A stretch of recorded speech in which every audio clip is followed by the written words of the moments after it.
welcome back to the IMNerd podcast. I'm your host, Frazier, and I'm here with my amazing co-host, Kenny. Hello. And we're back. We're back.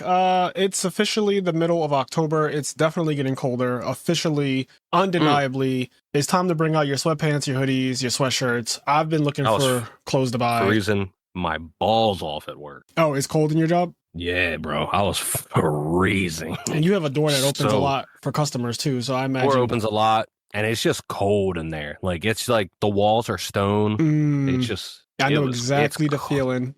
It is fucking cold in there. I don't do well with the cold. I'm not a cold person. I don't know if it's just because I'm black or if it's just because, like, I have a disposition to not wanting to be cold. I just don't like being cold. It is very uncomfortable for me. Obviously, I don't like being hot, but I would prefer, if I had to choose one, I'd just rather not be freezing. Something about it is so uncomfortable, like unbelievably uncomfortable. So, yeah, I just don't like it. But I do like this weather. It's like 60s right now. Yeah, 60s is perfect. Yeah. I have a t-shirt on in the house. I went out today to grab a hoagie, a sandwich for lunch, and I put on a hoodie. And I felt it was probably the first time I wore a hoodie in a while, like outside the house anyway. And I felt really good. I walked about 5 minutes, and yeah, it was nice. I was like, I could do this. I could do this. I wore a hoodie yesterday for almost the same reason. Yeah.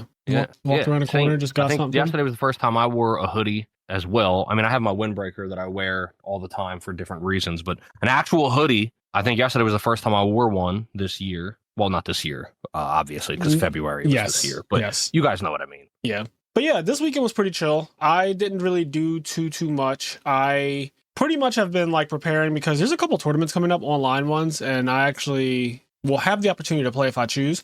So one of them is Beast Mode coming up next Saturday, or I guess this Saturday. So if you're hearing this, I'm pretty sure that tournament is literally this weekend. And then there's the one next week, which is the Deck Devastators. I don't know what number, but it's a Deck Devastators tournament.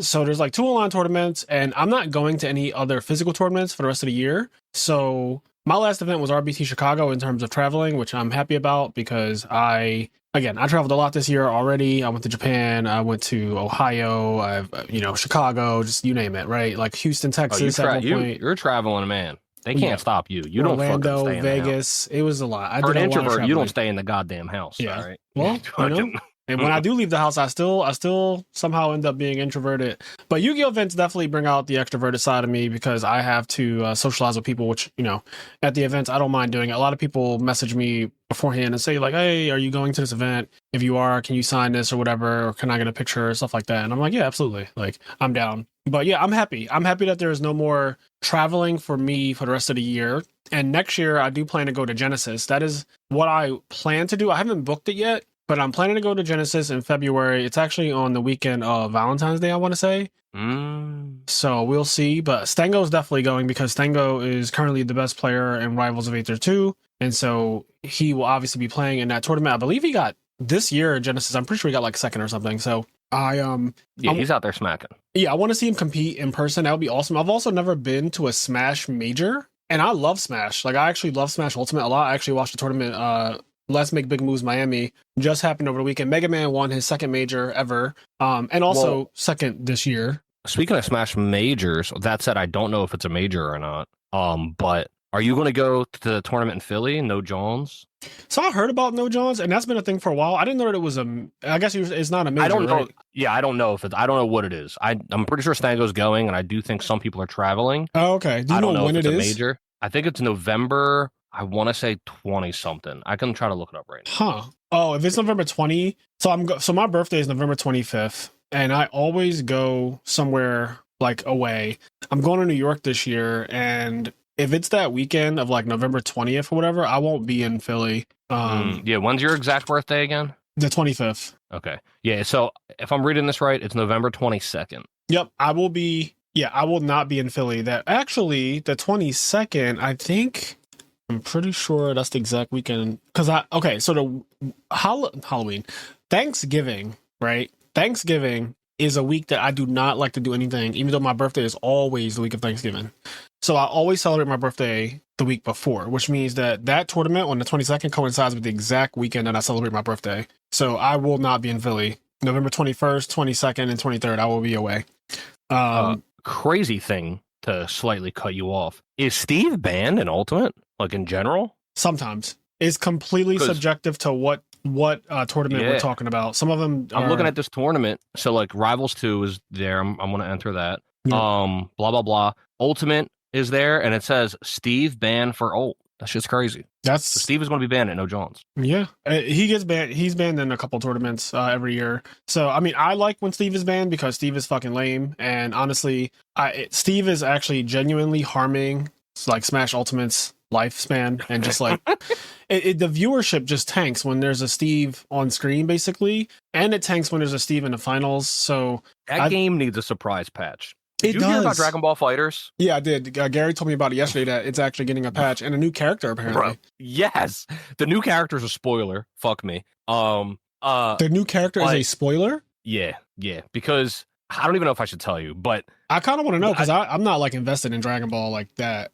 Well, okay, so Dragon Ball Fighters randomly gets an update announced, okay, where a whole balance overhaul, a bunch of characters got buffed, a couple characters got nerfed because like this already happened. The balance changes happened. I think the balance changes are out. Oh wow. The new character is not out yet. I think the new character comes out soon. But the balance changes, I believe, are live. A whole bunch of characters got buffed. A couple characters got some slight nerfs and tweaks. Even the characters that got nerfed got buffed in other areas. Yeah. Huge rework to the game. New system mechanics. It's basically, if you compare Dragon Ball Fighters right now to when the game came out, it is literally Dragon Ball Fighters 2. Like, it's basically a sequel. Wow. Like, new how new much mechanics? The game has changed. Yeah. That's new interesting. Mechanics, updates to mechanics. New mechanics to characters. Like, characters can do some new shit that they couldn't do before. Like, all kinds of crazy shit. Amazing updates. Super hype. Out of nowhere, nobody expected this. And then also a character. Now, Frazier, I am, out of anybody you know, probably the person that's the most knowledgeable in Dragon Ball Z. I would say so.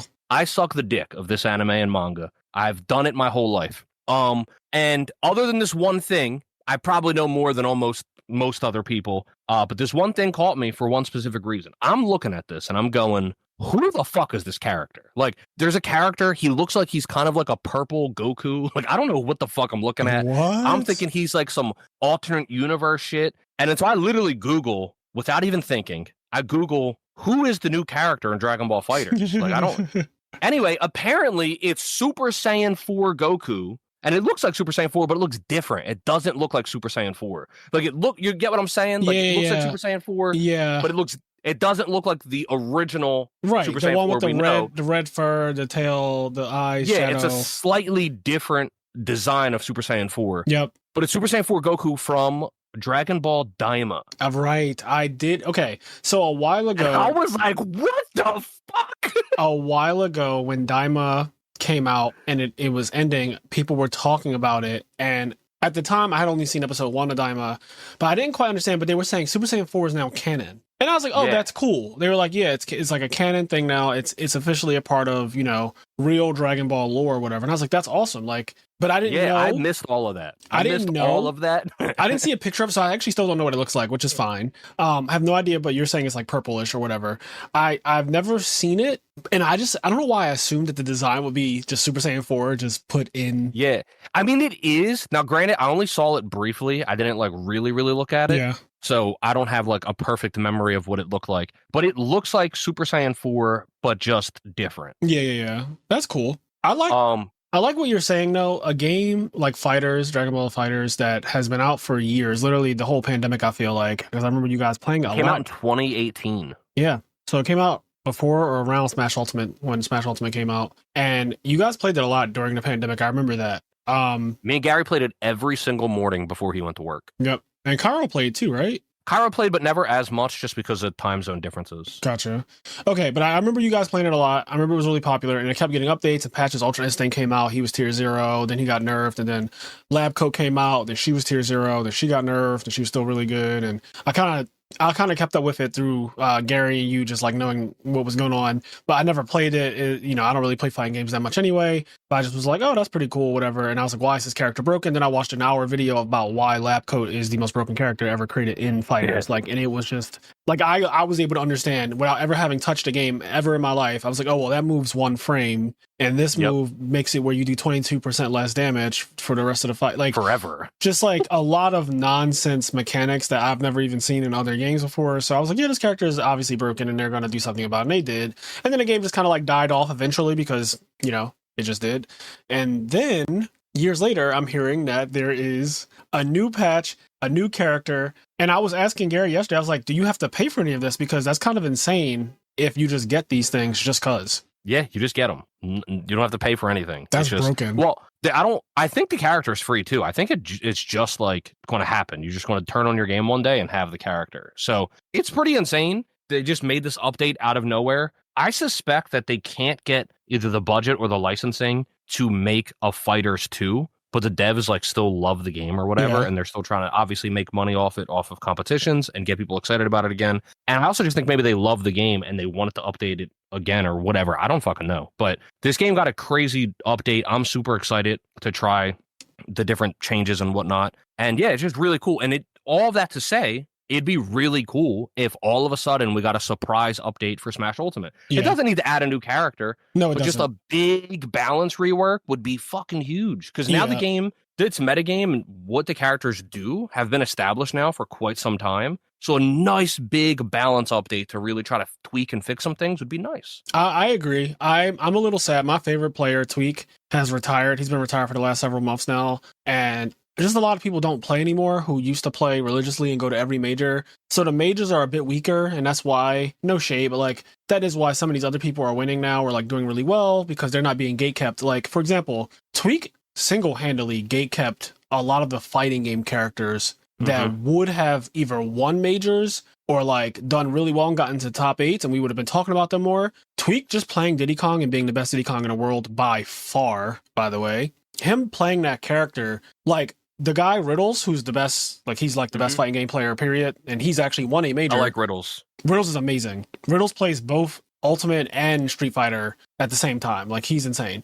Tweak has gatekept him from winning. And also like Ashimo from Japan, Ashimo does really well in Japan. We'll come over here, run into Tweak, and then like you just can't deal. Like Tweak is just really good at the banana gameplay. And then for whatever reason, like fighting game characters, well, not for whatever reason, it is literally because of banana. The fighting game characters just struggle with that shit really, really bad. Yeah. And it's interesting to see like how much impact one person showing up in a fighting game tournament world, one person showing up affects a bracket so drastically, not only from seeding, which we don't have in Yu-Gi-Oh! I'm obviously going to relate this to my life. We don't have seeding in Yu-Gi-Oh! So like if I went to RBT Chicago and there was seeding, there's a really high chance that I'm going to be like top 3 seeds in the entire tournament. There was like 200 and something people. There's a really high chance that I'm going to be top 3 seeds, and then I guess like when that happens, I don't end up playing against anybody. And we kind of talked on this briefly. But like, I won't end up playing someone like Eric Shen if he was in the tournament. He judged the tournament because it was he was hosting it, so he judged.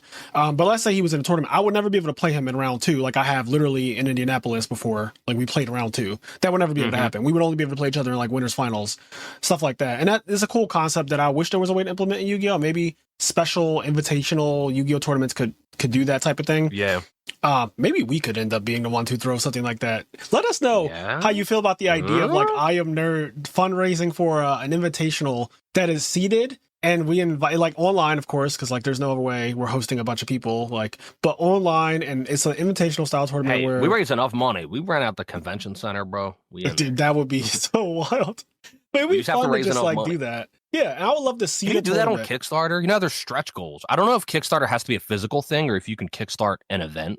But like, imagine you do a Kickstarter, right? And because Kickstarter has stretch goals, so you do a Kickstarter and it's like, hey, we're trying to raise money to throw this invitational so that we have the budget to throw it on our end, and then also in order to pay the players that what they deserve to be played. And then it's like, if we raise this much money, we can do it in person and we can fly everybody out and blah. You know what I mean? Like, yeah, fucking crazy. I'm not interested in that at all. Immediately. Oh man, because it's sick. Here, my problem is always the same thing.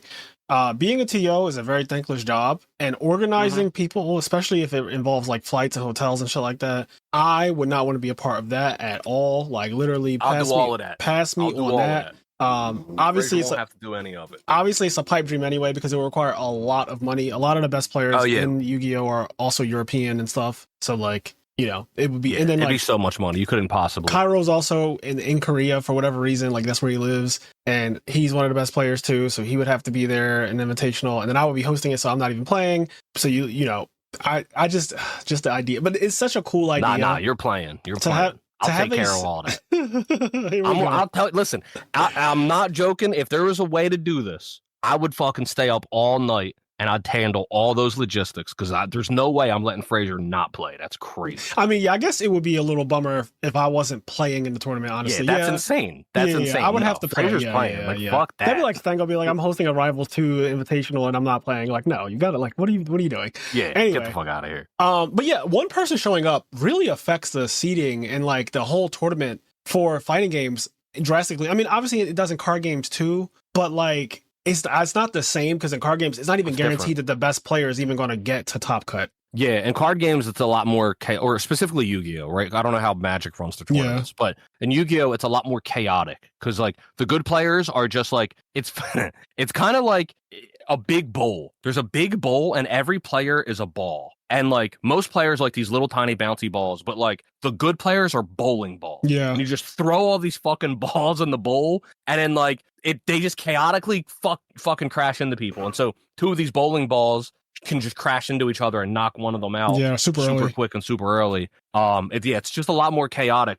Just all of these bombs kind of thrown into the pot and just kind of wherever they go. Yeah, no, I agree. And speaking of updates, though, because you were talking about the Dragon Ball Fighters update that just happened. Speaking of updates, this past week, Clair Obscure Expedition 33, surprisingly, is getting an update as well that includes new bosses, new dungeons, new story stuff, new music, new everything. Like, just completely a bunch of new stuff, and it's free. It's also free, which is why I was asking about Fighters. I don't even know what I'm supposed to do with that, bro. Because like Clair Obscure took up so much of my life during the time I was playing it. Now that there's an update coming out, and it's like the thing is, I want to play the update as soon as it comes out. Like, I probably will, but at the same time, it's like now that that's behind me, that game, there's all these other there's things I have to do. You know what I mean? Yeah. And it's like, fuck, like I don't know if I'm ready to like dive into that right now. I know, Clair Obscure is so good. So crazy. Gary is currently playing through it. He just finished Act 2 yesterday. So me and him had a 2-hour conversation following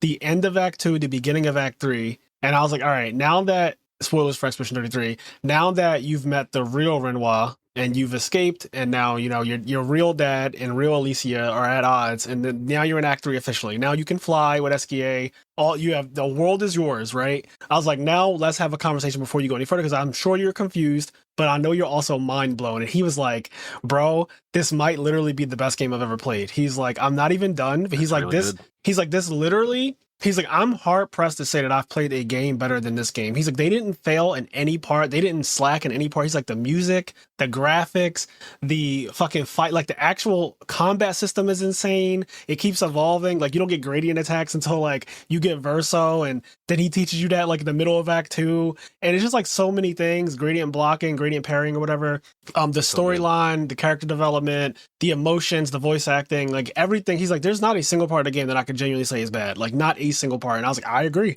It's in my, listen, Clair Obscure is in my top 5, is really in my top 3, and probably top 2. Like, I can only think of like 2 games.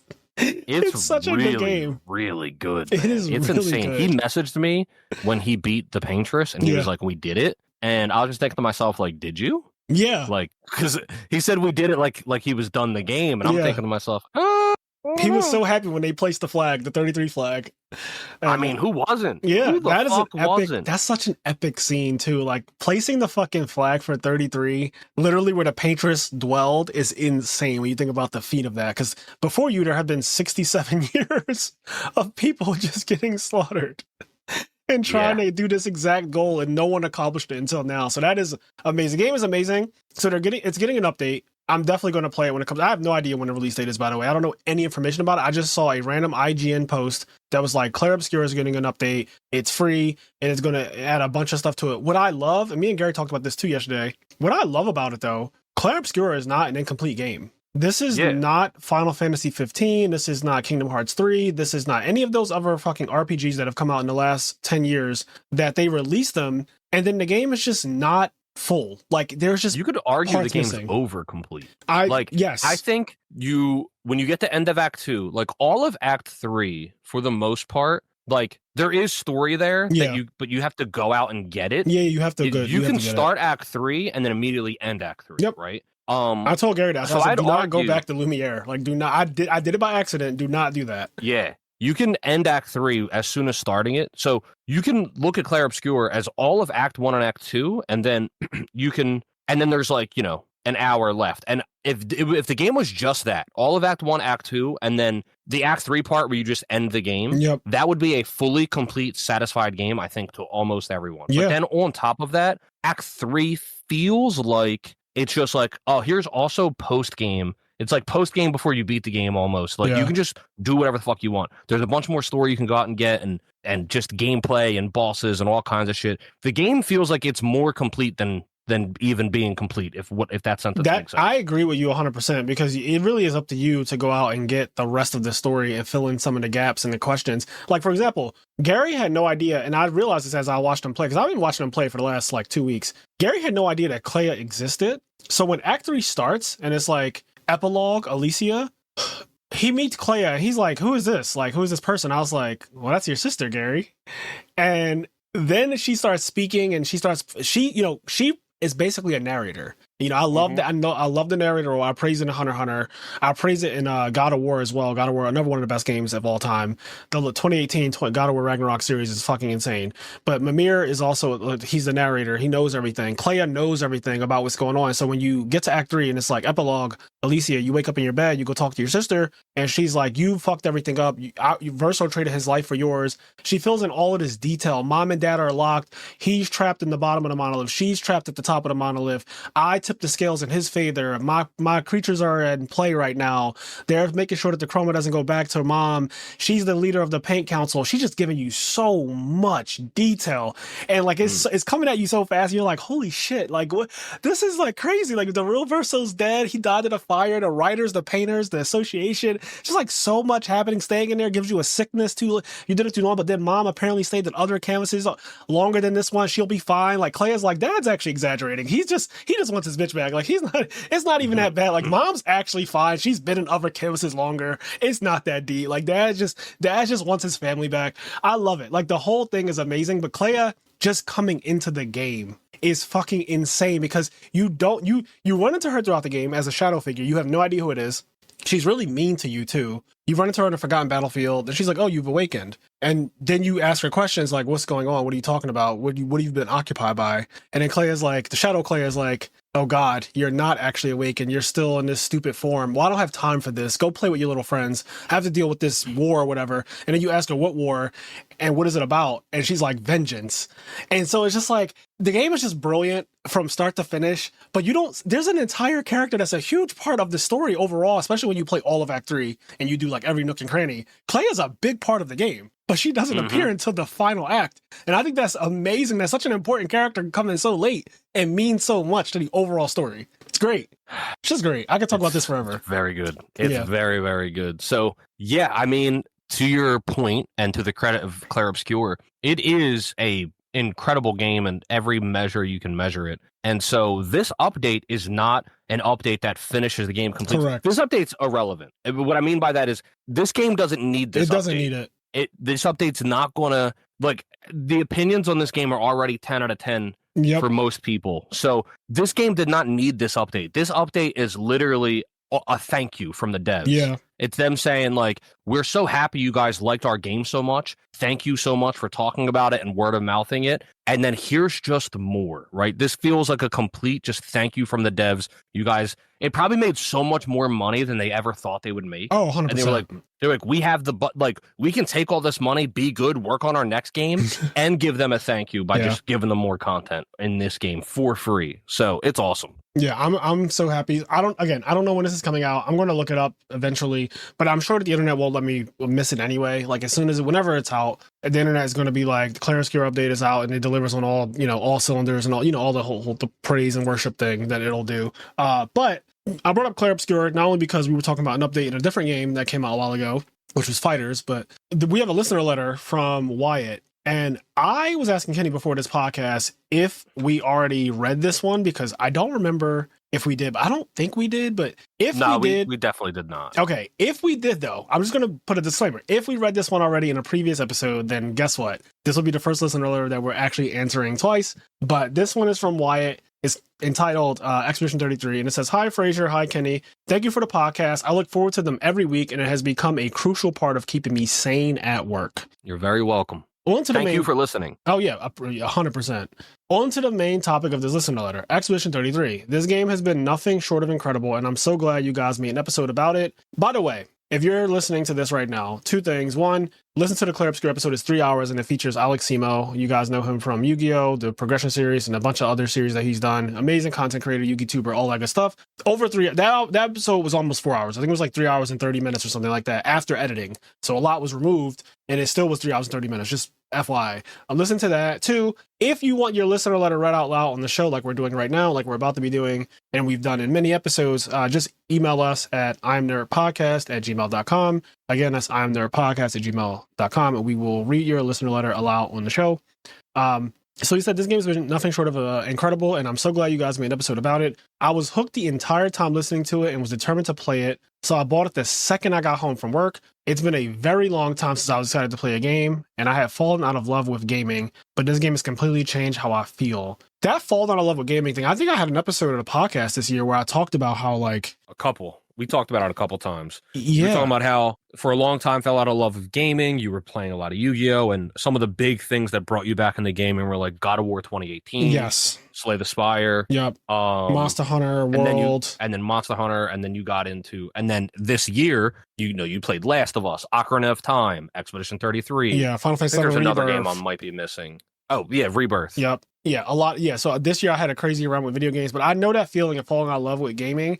And even to a different degree, like, sure, I fell out of love with gaming, but I also was doing something else at the time that kind of made it, like, gaming was in the background of my life. And also, this is during a period, like, the PS3 and Xbox 360 was the first-person shooter genre of gaming, and I just did not partake in that era of, I did not like, at that time, the RPG that was out was Final Fantasy 13, and I just was not a fan of that game. Like, I just, I played it to a point, and I just stopped playing it. I got really, really far, and I was just like, I forced myself to play it, but I really didn't like it. Final Fantasy 15 then comes out, and that was a disappointment. I think it's 15, right? Yeah, 15 comes out because 14 is the online one. 15 comes out. 14 right now is critically acclaimed. It's a beloved game, but I'm sure you remember this. 14 was a disappointment when it came out. Yeah, when 14 came out, the MMO, it was not received well. Like, people did not like Final Fantasy 14 until Bahamut blew the world up. I remember that. Yep, I remember that. I actually watched the fucking trailer or whatever it was for the Bahamut reveal when he reset the game, and it was like a new era of Final Fantasy 14. Yeah, and then I guess they changed a bunch of mechanics and blah, blah, blah, but then Final Fantasy 14, A Realm Reborn, became beloved going forward. But when 14 came out, that was also a blemish on Final Fantasy's record. Like 13, 14, and 15 are all in a row. That was a time. So I survived that era. And, obviously other RPGs were being made at the time, and I have played some of them or whatnot, but like Bravely Default series and stuff like that, Octopath Traveler, there's stuff that came out during the time, but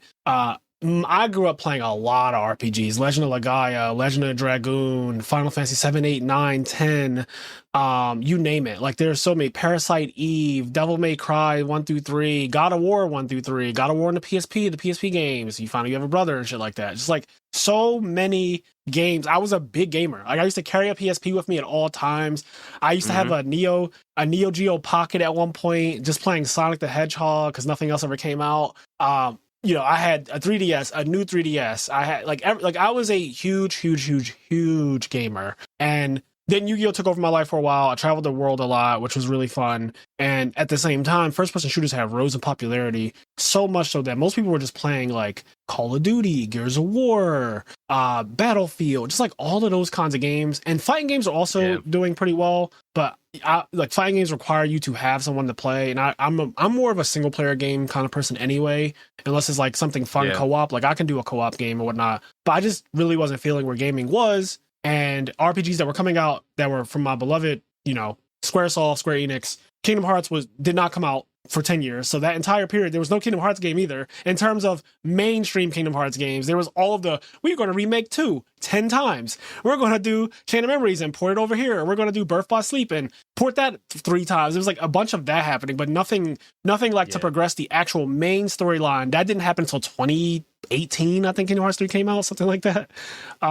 So yeah, I fell out of love. And this year, and honestly, last year and this year brought me completely back into, I'm so in love with video games right now. I realize there's so many good video games to play. I do plan to play one of Kenny and Gary's recommendation, Nier Automata. Gary told me that... Yes! Gary was telling me that he was like, Clair Obscur is definitely better to him than Nier Automata, but the last time he got the feeling that he gets from playing Clair Obscur, Nier Automata was the only thing that made him feel like...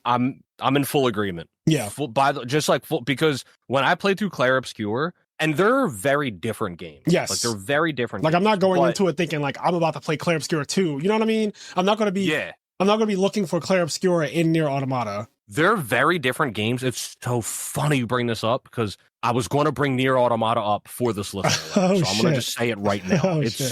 But when I was playing Clair Obscur, I was getting a Nier Automata feeling. Like it was reminding me of Nier Automata, even though they're doing different things and it's a different game, etc. It just reminded me, like emotionally, of Nier Automata a lot. And I wanted to like kind of jump ahead in this listener letter a little bit. Why did ask in this listener letter, like, hey, do you guys have any recommendations? I don't expect it to be as good as Clair Obscur, blah, blah, blah. But like, I'm in love with video games again.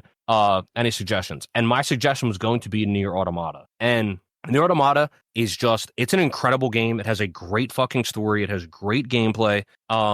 And there's a disclaimer that I always tell people, because I have some friends that didn't realize this at first. When you play Nier Automata, at some point you feel like you beat the game. You're like, oh, I beat the game. And then something happens and like you're at the start of the game again and you're using a different character. And so a lot of people think like, oh, I beat the game. This is just like New Game Plus or something.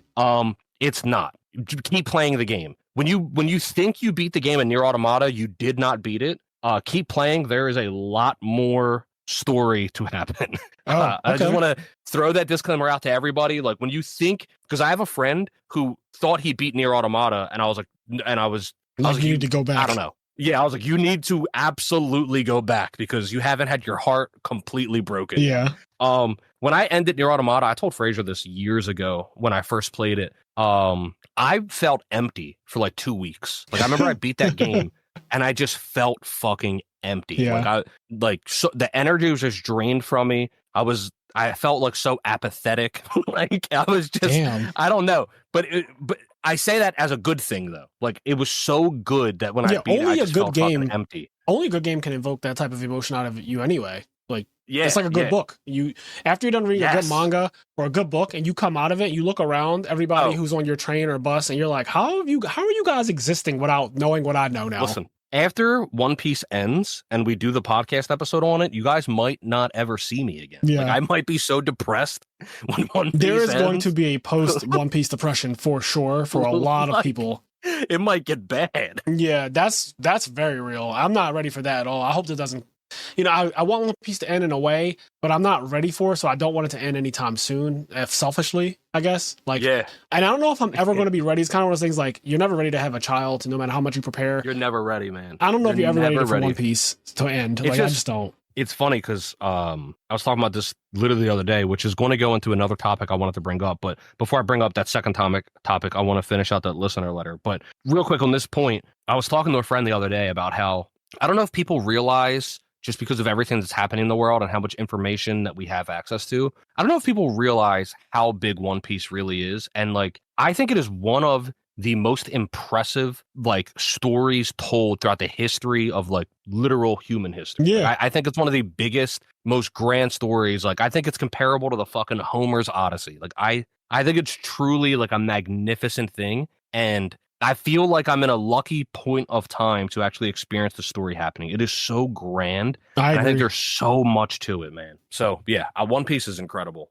Yeah, so I'm going to continue this before we officially like dive in a little bit more here. But he says, I was excited to get home and load up the game each night, and that hasn't happened in a while. There's so many things I can say about this game, but I'll spare you the time. You guys already know how incredible it is. The only downside to this is needing to find a follow-up game. So if you guys have any recommendations, let me hear them. I'm open to anything. It doesn't have to be similar to Expedition 33 at all. Just want some more games or series to play. I'm going to go out and throw my hat in the ring. If you have not played God of War, the one that came out in 2018 on PS4 originally, if you have not played that game, you need to play that game. It is very different. So you said it can be very different from Expedition 33. It is nothing like Expedition 33 in terms of like gameplay. Storyline is very different. Everything about it is very different, but it is one of the absolute best games. It's also in my top 3 games of all time. It is fucking phenomenal. It also won Game of the Year for whatever that is worth. That didn't need to happen for me to care about it, because by the time I played it and beat it, it was already after it had won Game of the Year, and I didn't care about it doing that. But that's just like an accolade that it does hold that accolade. But it just changed everything about God of War, because God of Wars 1, 2, and 3, they're amazing games, but they're very like flat in terms of Kratos, the character, compared to like what he is as a father in 2018. I'm not going to spoil anything, but like he has a son in that one, and you and your son are traveling.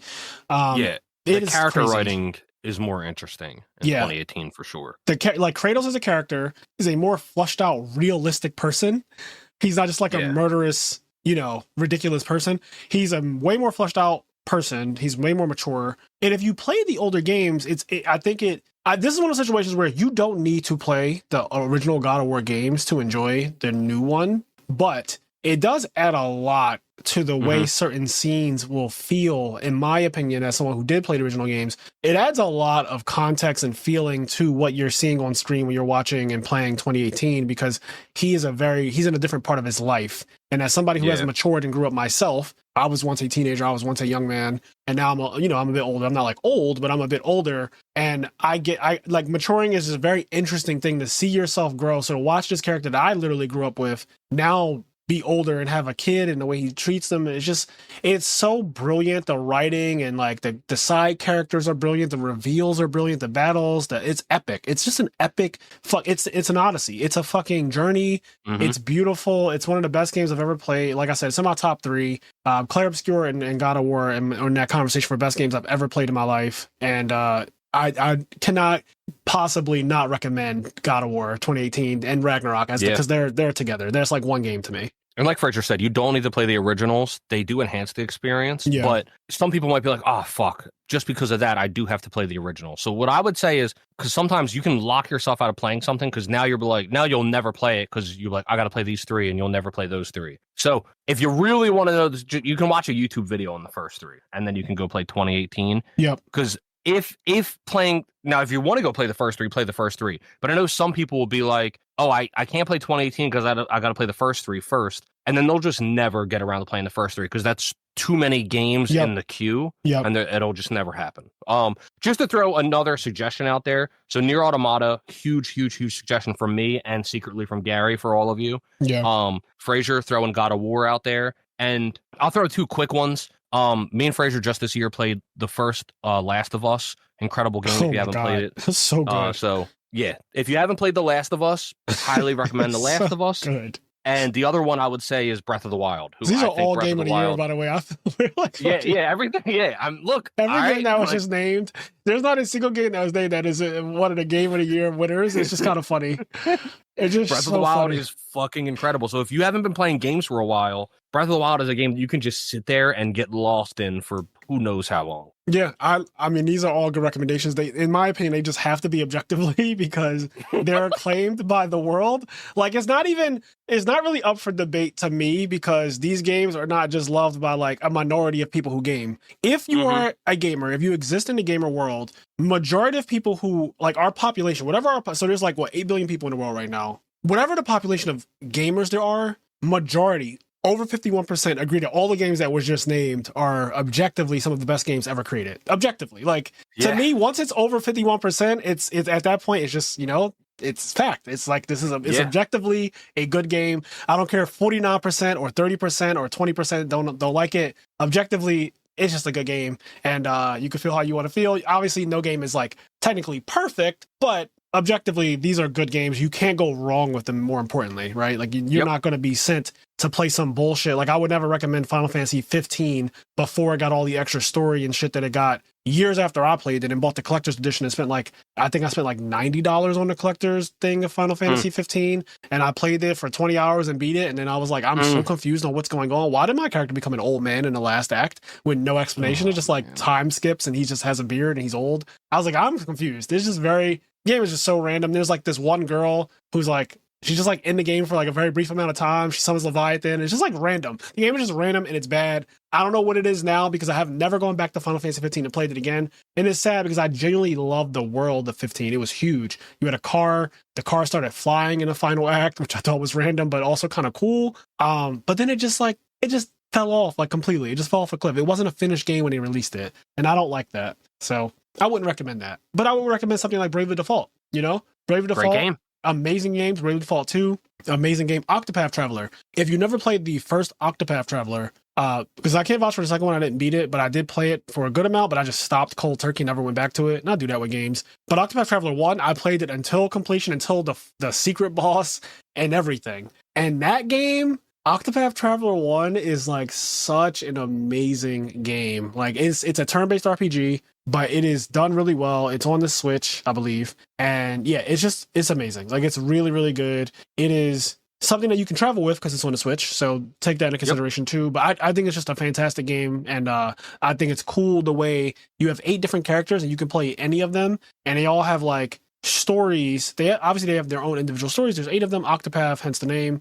But every time you end the chapter, you can choose to either like, you could play as a different character if you want and do their chapter 1, and you could do so some people can play it like this. You can do chapter 1 for every character, and then you could do chapter 2 for every character, and then you can do chapter 3, or you can just go chapter 1, chapter 2, chapter 3 for one character completely in their storyline, and then move on to the next character. You can do it however you want. You can play the game however you want, and the characters end up meeting each other, so it's not like completely separate. They're in the same world, they're in the same verse, and all of these events are happening around the same time. The characters do eventually converge and run into each other. So when you're playing as the warrior class guy, right, he, let's say he gets exiled, his family gets killed, he's, now wandering the desert, and then he runs into eventually the dancer character, and she's like a class.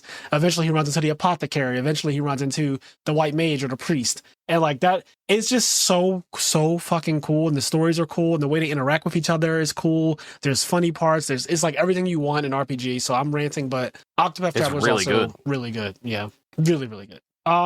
Okay. Kenny, did you want to interject and bring up, you said you had another topic? Yeah. So speaking of just amazing things, right? Yeah. My Hero Academia final season, I think, just started. Which is crazy. My Hero Academia final season. Yeah, that is wild. Just started. It's so wild. And what's insane to me, so there's a couple things. I was talking to a friend the other day, and I'm gonna bring up the precursor to this before I get to like the actual real question, but the precursor is interesting as well. The thing we were talking about is that how crazy it is, like how good My Hero Academia is, like how absolutely fucking good it is, how much we like it, and how much it's kind of gone on to be disrespected, I feel like, by the internet and people calling it mid and whatever, and like it's just how mind-bogglingly confusing it is to me. Because it's just, I think it's really good. Where it's at now in the anime, I think is past where I got in the manga. Yeah, I feel like it has to be, because I know where I ended, and I mean, I think I did end around the end though, while like it was a war arc and wild shit was happening. Yeah, so crazy shit was happening for me too. I want to go and watch the season before this season. Same. Just to make sure. That's exactly what I want to do. I'm not going to go all the way back and watch every season that I missed, because I read the manga, and so I'm past like the Dark Deku arc and stuff like that. Like, I don't need to watch that. But I do want to watch whatever season is right before this one. If that's the start of the war, where like, spoilers for My Hero Academia, but if that's the start of where Shigaraki, he has all for one, and he goes and fights that Stars and Stripes girl from America, who's like the strongest hero from America. If that's the prior season, I do want to watch that season and then go into the final season, so that way I'm up to speed with like what's going on and how it's been animated and how they told the story in the anime. I agree. I heard the animation is like, I mean, I heard it's just so on point. Oh, that's good. That's so good to hear, because side topic, I'm not going to go into it yet, but we can talk about this later. One Punch Man just came back yesterday. and the internet is aflame talking about how bad the animation was for episode 1 that just premiered yesterday. So just like a thing to throw out there, but go back to My Hero. We'll cycle back to that. So, but yeah, so My Hero final season's out. I'm so beyond pumped to watch it. I think it's so good. And kind of where this conversation goes is that my frustration that like it goes on to kind of like be disrespected, and because what ends up happening is the hype cycle of the internet, and people were like, My Hero's mid, watch Demon Slayer. Demon Slayer's mid, watch JJK. That whole hype cycle happens. Chainsaw Man, and I feel like My Hero still kind of like, it gets shit on. And where this topic goes is I go on to say, I think you could argue, I think My Hero is the best shonen since the era of Big Three. Like you have the Big Three era, all shonen that come after that. I think My Hero is probably better than all of them. And I want to have this conversation. And I also think it's potentially top 5 shonens of all time. And now, off the top of my head, what I threw together was like DBZ, One Piece, Hunter x Hunter, Yu Yu Hakusho, and then I said My Hero. And then I was like, I think you can easily take something out for Naruto. I was going to say, I feel like Naruto has to be in there. Yeah. So you could easily replace something at top 5 with Naruto. I wouldn't be mad at that. Yeah. Unless it was One Piece, in which case you're wrong. Yeah. One Piece is like, One Piece and Dragon Ball are, I think, stapled in because of how, like, their influence is way too big. And I think you give the same credit to Naruto. That's kind of why I think Naruto was in there. Me and you are not like Naruto heads like that. We like Naruto. Yeah. Like we've watched Naruto more than once. I've seen it more than once. I've read the manga from start to finish. I do not think that it is like the best manga or anime that I've ever seen. It's not like top 5 or anything like that for me, but it is if you're talking about the topic of shonens specifically, Naruto is very influential, very iconic, definitely shaped an entire genre of humans. Like young people grew up watching Naruto the way me and you grew up watching Dragon Ball Z. It is their Dragon Ball Z, and I totally respect that. I don't want to like shit on that. And I don't think that putting it at like 6 or whatever is shitting on it either. But I get your idea. Your top 5 is totally valid, especially for your age, I think. Yeah. So, and I think that so I would say those 6 are like initially my argument for top 5, right? Yeah. And then through this conversation, it was brought to me that also technically Death Note and FMA are also shonen. So like, where do you put those in that conversation? I know that that's technically true. When I think of shonen, I don't think of those as like me shonen. neither, bro. I don't either, but they're technically in the conversation. Because like Attack on Titan, Attack on Titan is probably a shonen, right? No. Oh, that is officially not a shonen? Yeah, it's not a shonen. It's considered a seinen. I always have trouble saying that. But it's considered an adult manga. Okay. Shonen is considered a teenage boy manga. And everything I just named are considered teenage boy manga. Attack on Titan is considered an adult male manga. I'm sorry. I'm so sorry. There's no way Death Note. There's no way fucking Death Note and the other anime where somebody is splicing their daughter with a dog. There's no way you're telling me that these are not fucking adult. Like the shit that happens in Fullmetal Alchemist, people trying to bring their mother back from the fucking dead and then turning their brother into a suit of armor. And then you have this other one where this guy is killing someone's wife because she's on to him and have her go and fucking hang herself. Like there's no way you're convincing me that these are teenage, like a teenager can't even enjoy. I mean, I get it. I'm not able to completely define what a word means. I don't have that power. Yeah. You know, whatever shonen means is what it means. I'm just a person that partakes in the culture of Japanese anime and manga, but I do think it is a bit ridiculous. a little crazy. Yeah, just a little crazy that Death Note would be considered a shonen and Attack on Titan is like in a separate category. No, like to me, no. But but if they are considered shonens, I get it. But for your purpose, like, yeah. But yeah, to the point. So it's like, it was an interesting conversation. I wanted to like just talk to you about like what in your opinion would be the top 5 shonen, and like for whatever reason you want to give, whatever like justification you want to give it, like you said earlier, it doesn't have to mean it's the best one. For example, Naruto, because of the influence and impact it has on generations afterward, that could be in top 5. It's definitely Dragon Ball Z, Naruto, One Piece are like the fucking foundation cornerstone of what shonen is. For me, like just thinking about my upbringing and everything like that. And technically, like, and this is obviously subjective, right? Like we are not saying that these are necessarily like the best for everybody. This is just for me. I would have a hard time not putting something like Sailor Moon in there because of how much it influenced me growing up. Yeah. Like, it was also my second anime that I've ever seen, basically. Well, I'll make it easy for you. It's not considered a shonen, so you're good. Okay, good. So, see, I didn't know that. Yeah. Because I watched Toonami. So, my first introduction to anime is Toonami. Also, like, is Pokemon a shonen? Like, No, okay. I don't think so. Because if Pokemon was a shonen, that would also be, like, for me, that would be one of my... Because I watched the anime for a very long time in my life, and it's a big influence in my life. But, okay, so my whole thing is, I don't even know what is... What you don't even know what shonens are. I don't, exactly. It's... A lot of people... Some people try to limit it to say like things that were printed in Shonen Jump. Yeah. But the genre has evolved past just Shonen Jump. Okay, so if that's the case, Yu-Gi-Oh is a part of Shonen Jump, and Yu-Gi-Oh would be considered a shonen, and Yu-Gi-Oh would have to be in. Even though it's funny, I've only really watched like the original Yu-Gi-Oh series that featured Yugi as the main character, and the rest of them I do not care for. But if I'm going off of just like the original Yu-Gi-Oh series with like Kaiba, Pegasus, Yugi, My Valentine, like the story that Kazuki Takahashi wrote, and that's his original work. Like that to me is also like that's one of my top shonens ever too. It is a hard thing to answer on the spot as well, but like that's why I said initially like no order, blah blah blah. But it's evolved past just Shonen Jump. Shonen has kind of become a genre in its own right. Like, for example, I don't know if I don't think Fairy Tail, for example, was printed in Shonen Jump, but it is widely considered a shonen. Yeah, I think so. I think it was printed in a magazine called Shonen Sunday. Like Black Clover is a shonen, obviously.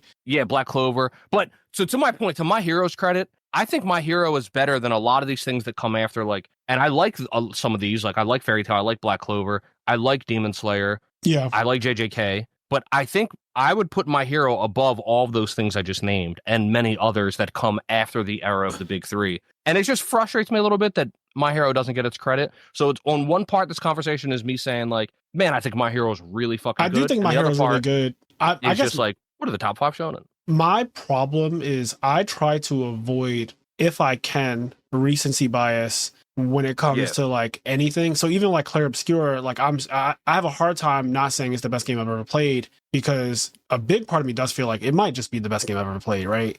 But I also played it literally this year, 2025. It is the newest game that I played, right? So it's like, okay, is that just the honeymoon phase of a new game, right? A new amazing game, I should say, because it is still, no matter how I'll feel about it a year from now or 2 years from now, it is still an amazing game. That part will never change. But like, will I still feel like, oh, this is like literally the best game I've ever played? I don't know, because over time, I've grown to appreciate games more after I've replayed them and stuff like that. When it comes to shonen, My Hero gave me a feeling that I haven't gotten since I was a kid when it came to watching shonens. So I get what you're saying. My one problem with it, though, is when I stopped reading My Hero, it gave me the same feeling as when Naruto got bad. And because, like, again, I don't know where you stopped reading, but like, some of the stuff in the war arc gave me Naruto war arc vibes, and you know exactly what I mean by that. Like, it felt like the writer wasn't in it anymore, or something happened, and the writing quality to me just like deteriorated drastically towards what I think is the end. Like, I think I'm gonna watch this last 2 seasons and be like, oh yeah, I actually read up to this point, and then I just didn't see the actual ending. Like, I don't know what the ending is. But I'm pretty sure, because I was literally in the middle of a war arc and like wild shit was popping off, and I was like, this is not really good. This is taking agency away from the other characters, which is the same way I felt about the ending of Naruto, where at one point every person in the Shinobi Alliance had a QB cloak on, and I was like, it's true. It's true. They did.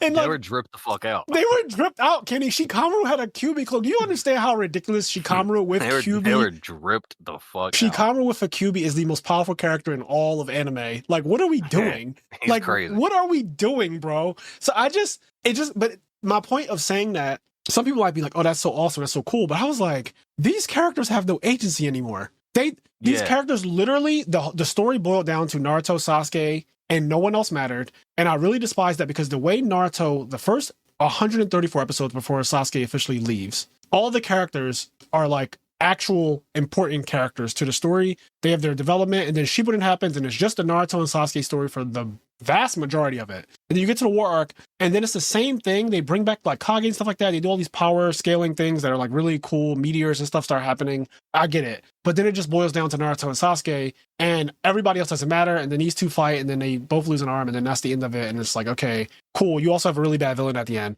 At least with My Hero, I can say that the last villain is exactly who you expect. So that's good. Yeah. As far as when I stopped reading, the last villain is the last villain that you always knew was the last villain. Which is really awesome. But like, I don't know. I'm not sure if I'm at the same spot you are, a little further, a little behind. I'm not really sure. Where I stopped reading, I didn't really get that feeling yet. So I don't know if I read the same thing as you and just didn't get the feeling, or if I didn't get as far as you. I feel don't like know. There's no way you read to where I read at, because I feel like you and me would be very in line with the way it started to get. They did something so bad. Like, I'm talking about egregiously bad. And if you know what I'm talking about, I feel like there's this event that happens that is so egregiously bad, and like it's just so bad, man. People listening to this, you know, My Heroes, like towards the end, something huge happens, and the way the writer deals with it is so egregiously bad that I literally stopped reading it. I literally, like, it's coming back to me now. I literally did not go back to it after this chapter. That's how bad it was. And so it nosedived that bad to me, but Naruto nosedived that bad to me too, because Kage is a terrible ending. Kage is a terrible ending. Is such a rant. Kage is a terrible ending, but we always say on this show, same thing with Game of Thrones, you don't throw the baby out with the bathwater. This show, Naruto, My Hero, Game of Thrones, for so many seasons, for so many pages, are some of the best shit I've ever read or watched. And I cannot take that away from them, even if their endings did not live up to what they built prior to their endings. So I'm hoping that, you know, regardless of the part that really doesn't sit well with you, and when we do the podcast on it, which will probably be within the next 12 to 26 weeks, depending on how long the season is. Hopefully that, even though that part is still bad, where it all ends up wrapping up at, you know, hopefully you enjoy it. Who knows? I don't know where I'll be at, but at the moment, I'm so pumped for what is going to happen, just for getting to the end of My Hero. I know I could read the manga. I know the manga's done, but at this, like, I'm super excited to just watch the anime, hear the music, see the animation, and I'm just really excited for it. And then, you know, I'll see where my final verdict is after it finishes. But I have My Hero really high too, though. When I think about, if we're narrowing it down to just shonens, right? And, you know, I'm learning on this podcast more and more what shonens are. If I'm narrowing it down to just shonens, it has to be pretty high up, because I've praised it on this podcast before in general. And the first like 3 or 4 seasons, like the overhaul arc is insane. The Bakugo getting stolen arc is insane. Like the Bakugo retrieval arc or whatever. Like it is, and like you said, music just now when you were talking about why you're going to watch it instead of reading it. And that is a huge part. You Say Run is literally one of the best anime songs of all time to me. Like, I'm not joking when I say You Say Run has made me tear up. That fucking song has made me literally tear up because of hearing it. Like, hearing that song in an emotional scene in that show when, like, Eri is on top of Deku and he's powering up, or All Might is doing his thing and You Say Run is playing and he's like plus ultra, and you know that he's dying, but he's still giving it his all for the world's sake. Oh, just like that fucking song does something to me. Even right now, if that song came on, I would be emotional because it literally invokes emotion. So it is high on my list, but on the spot, it's just hard. Yeah. I've teared up multiple times because of My Hero. Like literal tears in my eyes. I had to blink and wipe my eyes. There's so many parts. The biggest one for me is the whole, and once again, this is an arc that I feel like gets trashed by the internet. But the school festival arc. Yes. After Overhaul. That arc made me cry. Like there's like 2 major points. So, you know, they're all getting ready to do their performance. And this is the part where Jiro, earphone jack, she gets like a bit more screen time because they're doing a band, etc. And you get like when they're doing the concert and she's doing her thing, and then you get her flashbacks with her parents and her parents raising her and caring about her and like doing all this stuff, and then like her becoming a hero, like her whole thing. And then like when she like screams out and does her song and everything, that whole just moment with her and her parents, that made me tear up. But then as the result of all of that, fucking Eri and the whole arc before that and all the things Eri went through. Man. And then when she like has all this fun and she sees Deku performing and she's on fucking Lemillion shoulders and Lemillion just went through some shit. Yeah, and when man, Eri, he lost like, his powers. and the anime has like this dark cloud like around Eri the way they animate it. There's like this dark cloud and she's watching this concert and then like it fucking hits. You just get the Jiro flashback. She starts singing her heart out. You see Deku flying around and then like the dark cloud gets like blown away and then Eri gets this huge smile. I fucking cried. I absolutely cried. Just like seeing Eri smile. Like that was like such a big thing. Deku during that time stopping that fucking lunatic from crashing the festival and destroying everything. Like, there was him and this girl who she amplified him, and Deku's out with an errand and he runs. He's like, yo, they're aiming for the festival. I cannot let him get there. And he like fights him, but he has his powers are getting better now. So Deku's trying out new shit. He's trying to do his kicks, his shoot style and all that stuff. It really is amazing. And I had really, really good like moments from My Hero for sure. I think the internet definitely is, we're just in a microwave culture with everything. It's not even just this, and this is a broader topic. I feel like nothing lasts anymore. This is being brought up a lot on my podcast that I listen to about music, like the Joe Budden podcast and a couple others that frequently talk about like pop culture and music. And they were saying that nowadays a good album means that it lives with you for 2 weeks. Like if an album lives with you for 2 weeks, it's considered a good album nowadays because music comes out every Friday now on schedule. Like Taylor Swift came out last week. The week before that, Cardi B came out. The week before that, Doja Cat came out. The week before that, and it just is like a major artist. I'm naming major artists right now. These artists, they just keep dropping a project every week. Every Friday, there's another artist dropping a major project. And so there's so much music, and our society, because of social media, we're just too connected, which is crazy, but like we're too connected. So you're reading other people's opinions constantly. People are trashing something that came out at midnight. At 3 a.m., they're trashing it. By the time you wake up for work, 7 a.m., 8 a.m., 9 a.m., by the time you wake up for work, everyone's mind is already made up. The album's trashed. The album, he could have kept that. She could have kept that.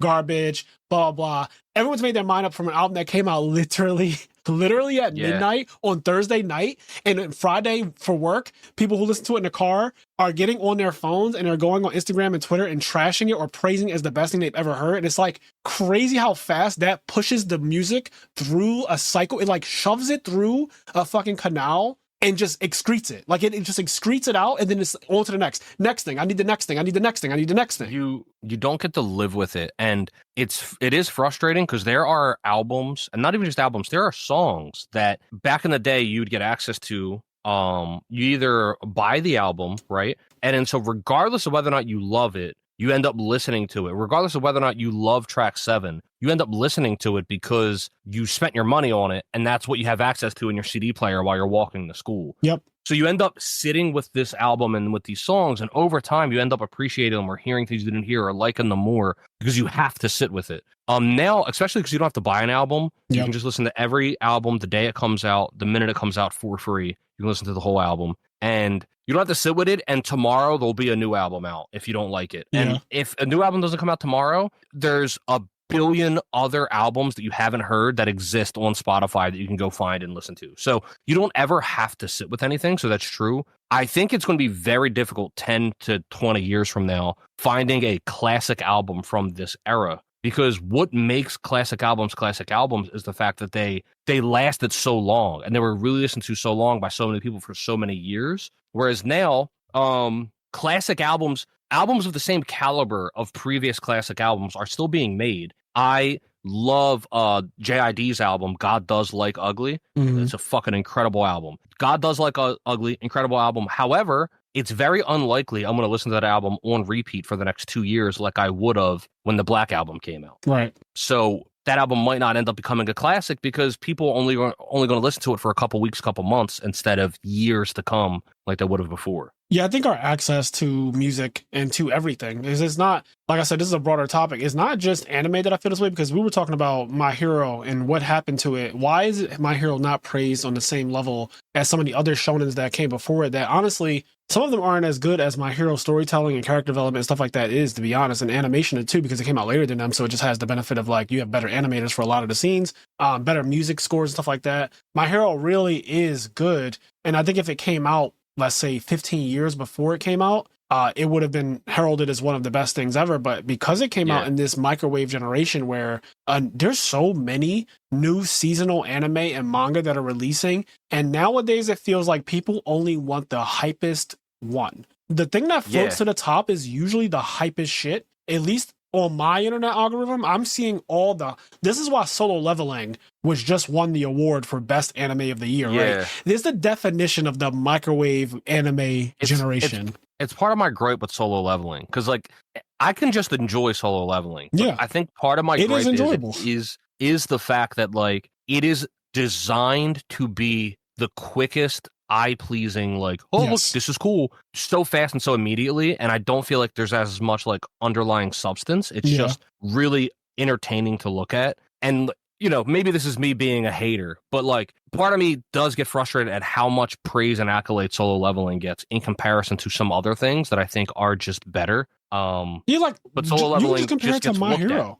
Look at Deku's arc from episode 1. And look at Sung Jin Woo's arc from episode 1, and just only stop at season 2 for both of them. Like, it's not, if you ask me objectively, which one do I think is a better written story 2 seasons in, it's not even close. Like, My Hero is leagues above Solo Leveling in terms of writing and everything. But if you ask me, like, who's farming Aura more, like, sure, Sung Jin Woo farms Aura better than anyone I've ever seen. Like, he's the best. He's designed to be a TikTok clip. He's literally designed to be fucking, he's designed to be in every clip on TikTok, bro. He's literally, like, I swear to God, they even filmed some of the scenes in portrait mode just so that they could be easily transferred onto TikTok. Like, I swear to God, Kenny. I swear. You're right. I swear. He's, like, slender. He fits into a portrait frame instead of a landscape. Like, it's... Like, for me, and, the fights look incredible in Solo Leveling, but like for me, the very first All Might fight in season 1, All Might versus Nomu at the end of season 1,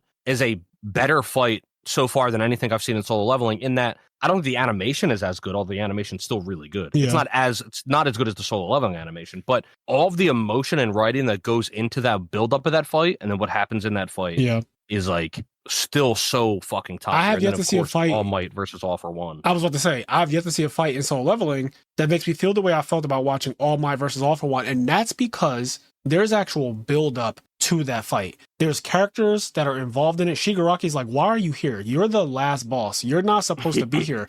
I'm not supposed to be fighting fucking All Might on floor 2, Slay the Spire. I can't be why am I fighting the heart on floor 2? Like, this doesn't make any sense. It's not fair. It's not fair. The game is not fair. It's not fair. I shouldn't be dealing with this right now. And then fucking All for One appears and he's like, it's all right. I'm here now. And it's kind of the same thing that All Might would say. He's like, you can try as many times as you want. That's why I exist. And like the emotion behind just that, like him reassuring Shigaraki, who is a villain, is amazing. And then they switch okay, now we're starting to come back to me why My Hero is goated. They switch perspectives to My Villain Academia. And that is one of the coolest, best things I've ever seen in a shonen. The fact that you get to watch the perspective, the childhood perspective of the villain who you've actively been basically rooting against because he's an antagonist. You're watching like what happened to him. Why is he like this? He killed his whole family. He killed his dog too. Like you're watching the horror and the shit that has happened. You see all these dark arcs that they've been on, and the villains. You see how the villains kind of suck, and they know they kind of suck too. It's kind of cool to see. They're like, yo, we're kind of ass, bro. We're villains, but we're ass. Like if All Might shows up, we're ass. Twice in Toga, like hanging out and them doing stuff, and the emotional connection between the different characters and how they're villains, but they do like care for each other in their own way. That they have. Yeah, it's fucking awesome. It's really, really good. So my point is, like, when I watch Solo Leveling, yes, the animation looks insane. The fights look insane. The main character is R farming, the most popular word used on the internet today. He's doing all the things that the internet wants to see today, but I have never watched Solo Leveling and got the feeling that I got from watching All Might and All for One clash, and then the fight ending and seeing All Might in his emaciated state in front of the whole world and what that meant to the whole world. The emotion that I got from that, nothing in Solo Leveling has made me feel like that.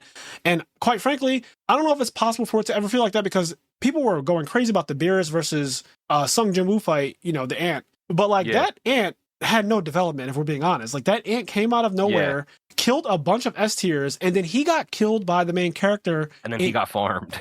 Then he got farmed, and that was it. So as cool as it might have looked, and to be clear, I don't even think it looked that cool compared to Sung versus Igris. I think that is the best looking fight in the entire Soul Leveling so far. I think, that is the best looking fight to me. But like in terms of what that fight represented, I get that they were trying to make it like this big epic moment because this thing has killed a bunch of S tiers and all this, and it's like it's going to wipe out the mainland and all that. But then when it actually happens and it's done and it's resolved in one fight, one episode, I was kind of like, okay, what's next? What's next? Yeah, what's the next world-ending threat? He'll just end immediately. Yes, it's interesting too because like Sung Jin Woo's interesting as a hero because he's written almost like, I'll be honest, he only has more aura farming moments because he's the main character. Because you know who else is the aura farm god? Fucking Aizen. Okay? Tell me Aizen. Tell me Aizen isn't the aura farm god. I don't think Sung Jin Woo's on that level. So yes. So my point I'm getting to is I agree. I feel like Sung Jin Woo is a character written to be a villain. Yeah. Right? Yeah. If he was the villain of a show, yes, I think I would fucking love him. Yeah. Right? Because I love Aizen. Yeah, same. If Sung Jin Woo was the villain of a show, I think he'd be so sick for various reasons.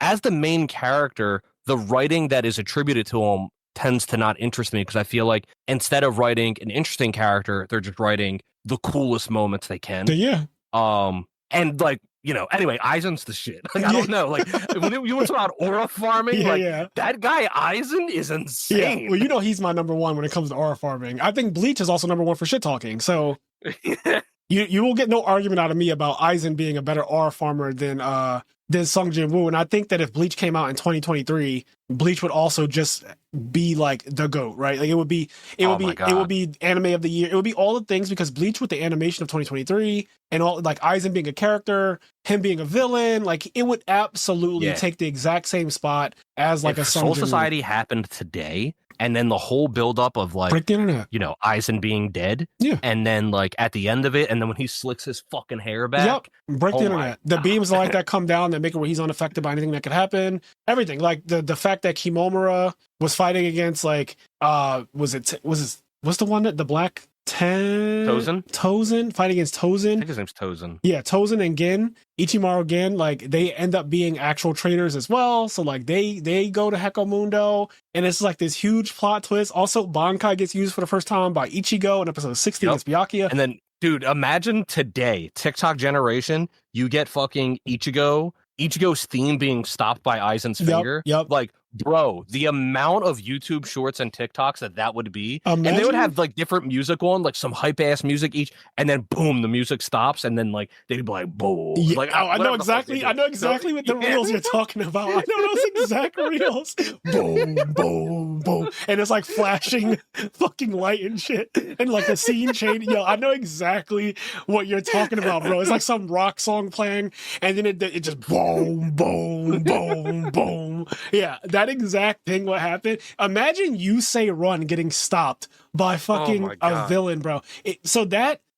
Aura forming has always been a thing, but now it's blatantly in the writing on purpose in a way that is like meant to be on social media. And I can just tell when I watch modern anime that like they're looking for clips now, which is good and bad. Like, sure, the anime should be hype. It should build interest and things like that.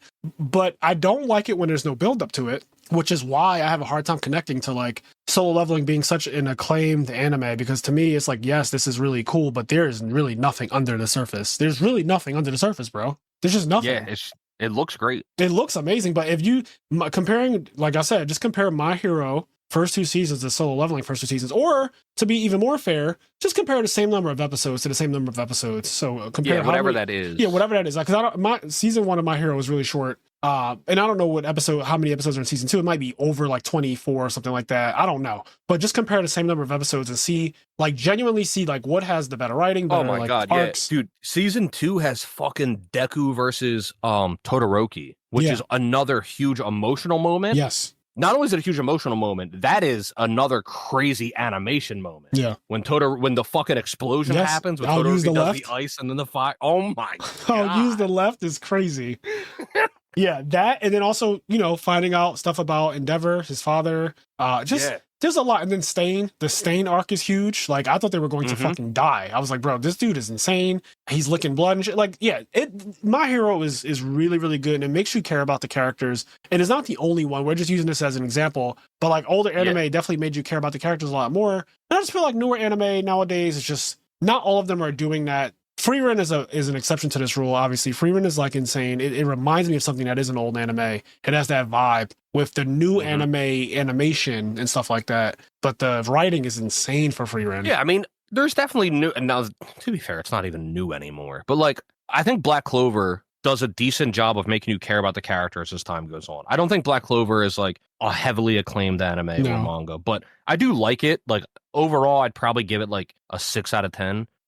Maybe a 6.5, but like probably like a 6 out of 10. And when I say 6, like 5, I consider to be complete middle of the road. Yeah, so it's like a 5 6 for me. I'm in the 5 5 area with Black Clover. 6 is on the side of good, right? Like, I don't think it's bad. Like, I enjoy Black Clover enough. I don't think it's bad either. I'm just indifferent. Yeah, I think they do enough to make you care about the characters. Like, they do care about you caring about the characters. Black Clover has a similar issue that me and Frazier had with Demon Slayer. I do think it's paced very quickly. And in some ways, that's good. There's like really high benefits to that. But there's also like some lows to that too. And Black Clover, like, as soon as something ends, you're in the next thing immediately. And like, it just boom, boom, boom, boom, boom, boom, boom.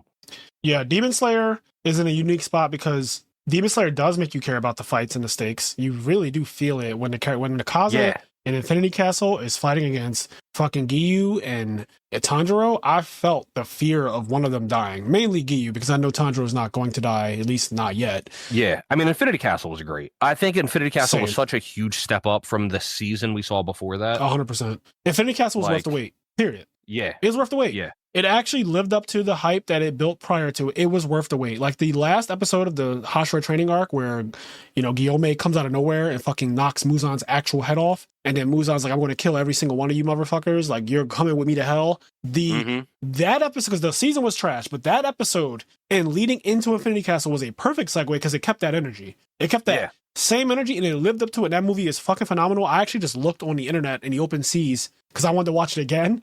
And I was just checking on some of my websites, but it's not out yet. It's still cams and shit like that. And I was like, I'm not doing that. But I love that movie so much that I've contemplated going by myself just to see it again because I really want to see it again. I love it. Like, it was really, really good. But to the point, like, I felt something when Akaza's head was growing back. My palms were sweating so bad. I was like, yo, he's going to kill Giyu, isn't he? I was like, Giyu is going to die right here. And it's going to hurt me so bad because he's going to die in some way that somehow protects Tanjiro. I don't know how, but I was like, somehow only Giyu's going to die. Tanjiro's going to live. I don't know how that's going to be possible. Why it would not be just kill both of them. But Giyu's going to give up his life. Tanjiro's going to live. Akaza's going to die, and it's going to be ridiculous. And I was just sitting there like, yo, I'm scared for the characters that I'm watching fight on screen. So yeah, and that movie established that people can die right at the start. So it was like the first 30 minutes. So it was like, you know what's funny about that movie? I saw a discussion online that I thought was kind of interesting. People were talking about they were a little disappointed in Akaza's power, and I didn't even think about this. I wasn't disappointed at all, but people were like, how cool would this have been? Basically, when Tanjiro was trying to figure out, like, how come, you know how, like, he was always able to pinpoint, locate wherever you were and whatever you're trying to do, even if he couldn't see you, and all this other stuff, and he had, like, the compass was his whatever. Tanjiro was like, how do I figure out his technique? He was like, he's talking about fighting spirit or whatever and all this other shit. And it ends up being like he essentially can like sense ki or whatever or malicious intent, and he has the compass or whatever. But apparently a lot of people thought that his power was linked to knowing your name because when he starts fighting Giyu, he's like, hey, what is your name? He's trying to find his name out, and Giyu's like, I won't tell you his name or whatever. And then Tanjiro shows up and he goes, hey, thanks, Mr. Giyu, or he says something. And then as soon as he says that, Akaza shows up in front of Tanjiro and he's like, thank you for telling me his name. And then he dicks on Tanjiro. Right. And then he starts dicking on Giyu again. Right. And apparently a lot of people were thinking, oh shit, he like, after he knows your name, he can like something. I don't fucking know. Yeah. Anyway, that's obviously not his power, but it was, the internet was like doing their thing where they're exploring how cool this would have been. And like, yeah, sure, that would have been kind of cool. Yeah, well, I mean, we can all do that with anything. Like, literally with any manga. Like, cool.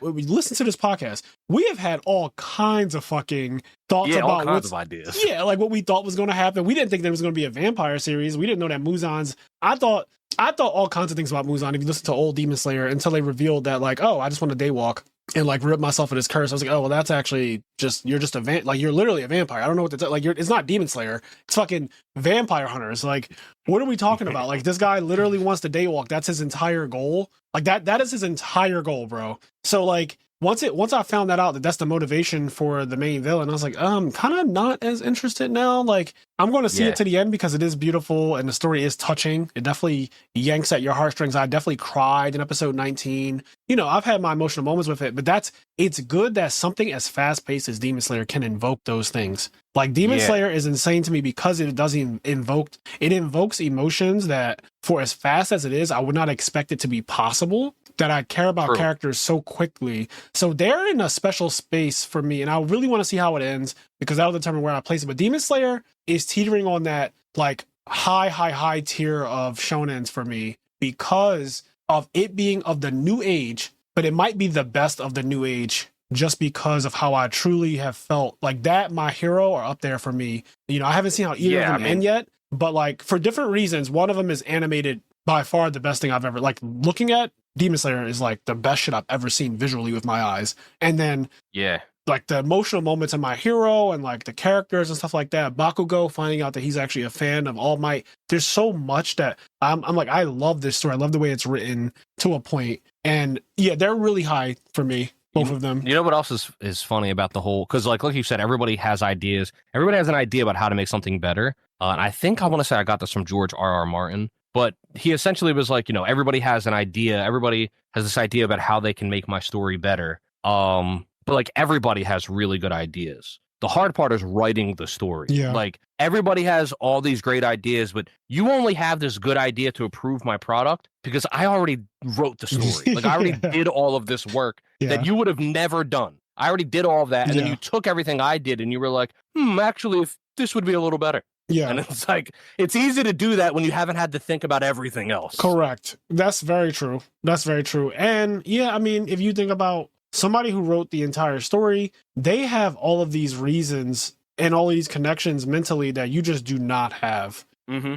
So when they come to a conclusion on something, like, it might not make sense to you because, again, you didn't write the whole thing. You didn't lay all the foundation. So it's not going to connect the same way. Sure, you read it, but it's different. Like, you didn't live with it. You didn't breathe it. You didn't literally expel it from your body. So I do get that from a creative standpoint. Like, yeah, you can easily nitpick on anything creative and in theory make it better for you, of course, right? Like, you can make it better for you. You can also make it fucking terrible, which, people don't talk about that part, but like some people's ideas are really bad. I go on Reddit all the time and I'll read One Piece chapter 1058 discussion thread. And I just see some of the things that people think is going to happen.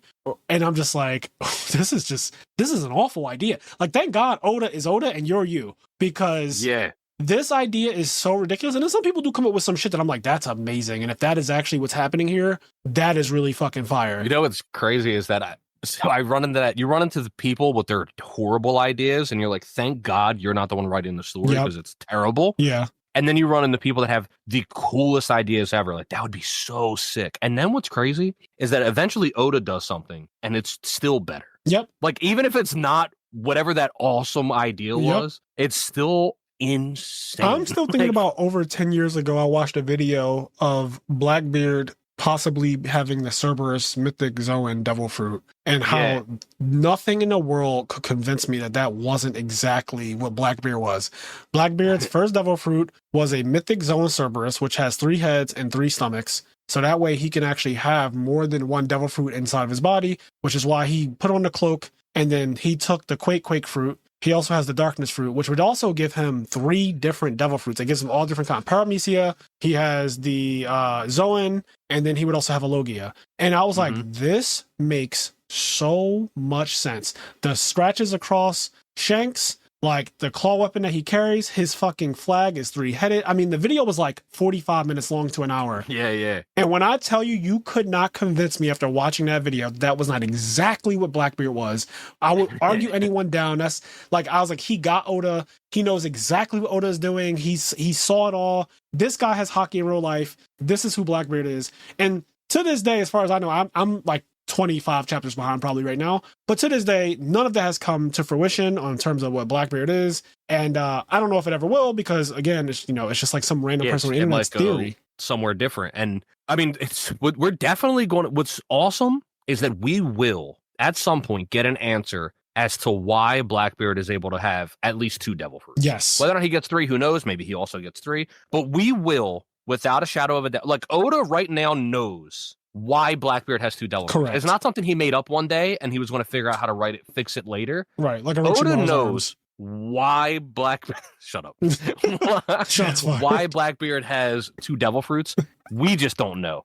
And when we find, and what's crazy is that it's been 10 years since that happened. When we find out, there's no doubt in my mind that it will be fucking amazing. Like, it'll be like, oh my God, that's insane. Yeah. Just like basically every other reveal that has ever happened in this fucking series. Fully correct. Like, fully correct. Why don't we read one more listener letter before we wrap up this podcast episode? So you can read this one. It's Chicago Spreadsheets and Parasocial by Austin Cruz. All right. So we have, so I could have met Bradley Cooper. This was in a gaming bar in Athens.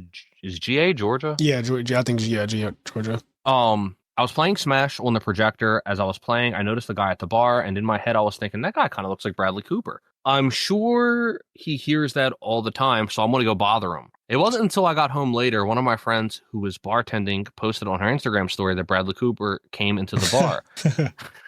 However, I did get to meet my favorite band. Me and a couple of my friends were concert hopping for Panic at the Disco because we had free tickets. The drummer at the time had been friends with one of my friends for a while. He joined us for dinner and a ghost tour. Since he knew my other 2 friends, he was also giving me the vibe check to make sure I wasn't a crazed fan. Ended up meeting the rest of the band at the following concert. Also got to hang out with Mayday Parade on several occasions since I had a friend who grew up with Jason Lancaster. I missed out on the party they were at where he told them he was leaving to form Go Radio. What's crazy is that I know Panic at the Disco. I don't know the names of any of the band members. Same. I don't know what Mayday Parade is, and I also don't know what Go Radio is. And I know just by this listener letter, I know those are all important names, but I don't know any of them. Yeah, I know Panic at the Disco because I listen to their music. A Fever You Can't Sweat Out. Is that the name of it, or was that might be Fall Out Boy? A Fever You. Oh no, that's Panic at the Disco. Thank God. I was going to feel so crazy if that was Fall Out Boy. So there was a period where I listened to Fall Out Boy and Panic at the Disco religiously, nonstop. And I guess it would have been around 2005 because that's when this A Fever You Can't Sweat Out album came out. That album for me, no skips. Some of the best of this type of music I've ever heard. I still randomly sing some of the songs in my head.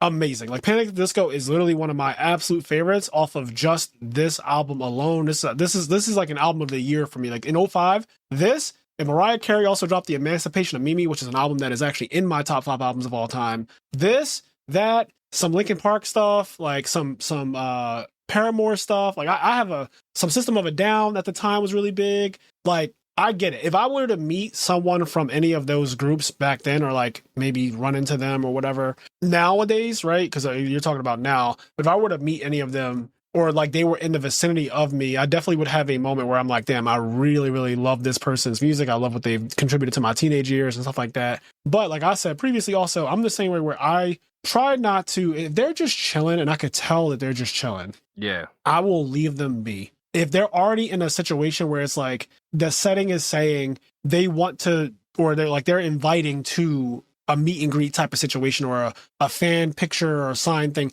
if that's the kind of vibe, then sure, I'll absolutely stand there and wait in line and do my thing. But if they're just chilling and I could tell that like they don't get to live a normal life very often, obviously, because they're a huge celebrity and they happen to right now be living in that moment where they're just like not being bothered, I will absolutely leave them alone. And so I get it. You know what's funny that I just thought of? I was trying to think like in terms of musical artists, who would be my top 3 that I would want to meet? And 2 of them are dead. So fuck me, Jesus. I guess. Who's the 2 that are dead? My top 3 would definitely be like if I could meet a musical artist, it would be Tupac, dead, Eminem, not dead, and DMX, dead. But yeah, Tupac and DMX.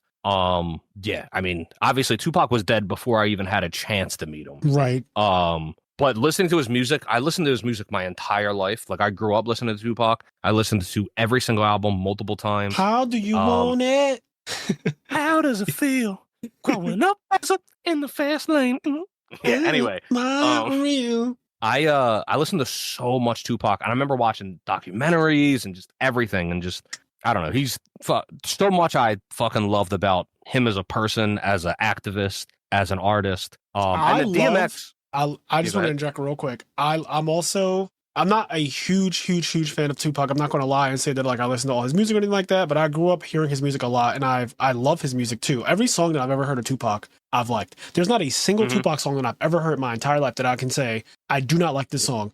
I even was throwing up West Side when I was in school because that was the popular thing to do, and I'm from the East Coast. I am not on the West Side. Nope, didn't even know. Tupac made me and everybody else throw up the fucking West Side. I still know how to fucking throw up West. Like, bro, I grew up throwing up West Side as though like I was actually from Cali or Compton or whatever. So I appreciate Tupac, but what I want to say real quick is the reason why I really do love Tupac, not just because of his music, his influence on specifically Kendrick Lamar is incredible, because Kendrick is what I consider to be one of the absolute best rappers of all time. His last 10 to 12 years of work, he has no misses. Kendrick has, so like a lot of artists, they have like these really high highs and then eventually like their music declines. For whatever reason, their music declines in quality. Just objectively, it isn't what it was. And this happens to almost everyone. Kendrick's last like 12 years of work, there are no misses. And I swear this man is getting better somehow.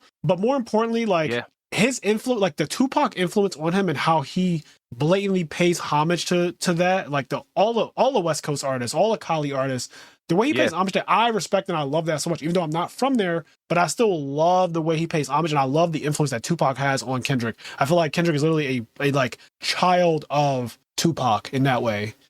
I fully agree. I mean, I agree with literally nothing you just said. I disagree with.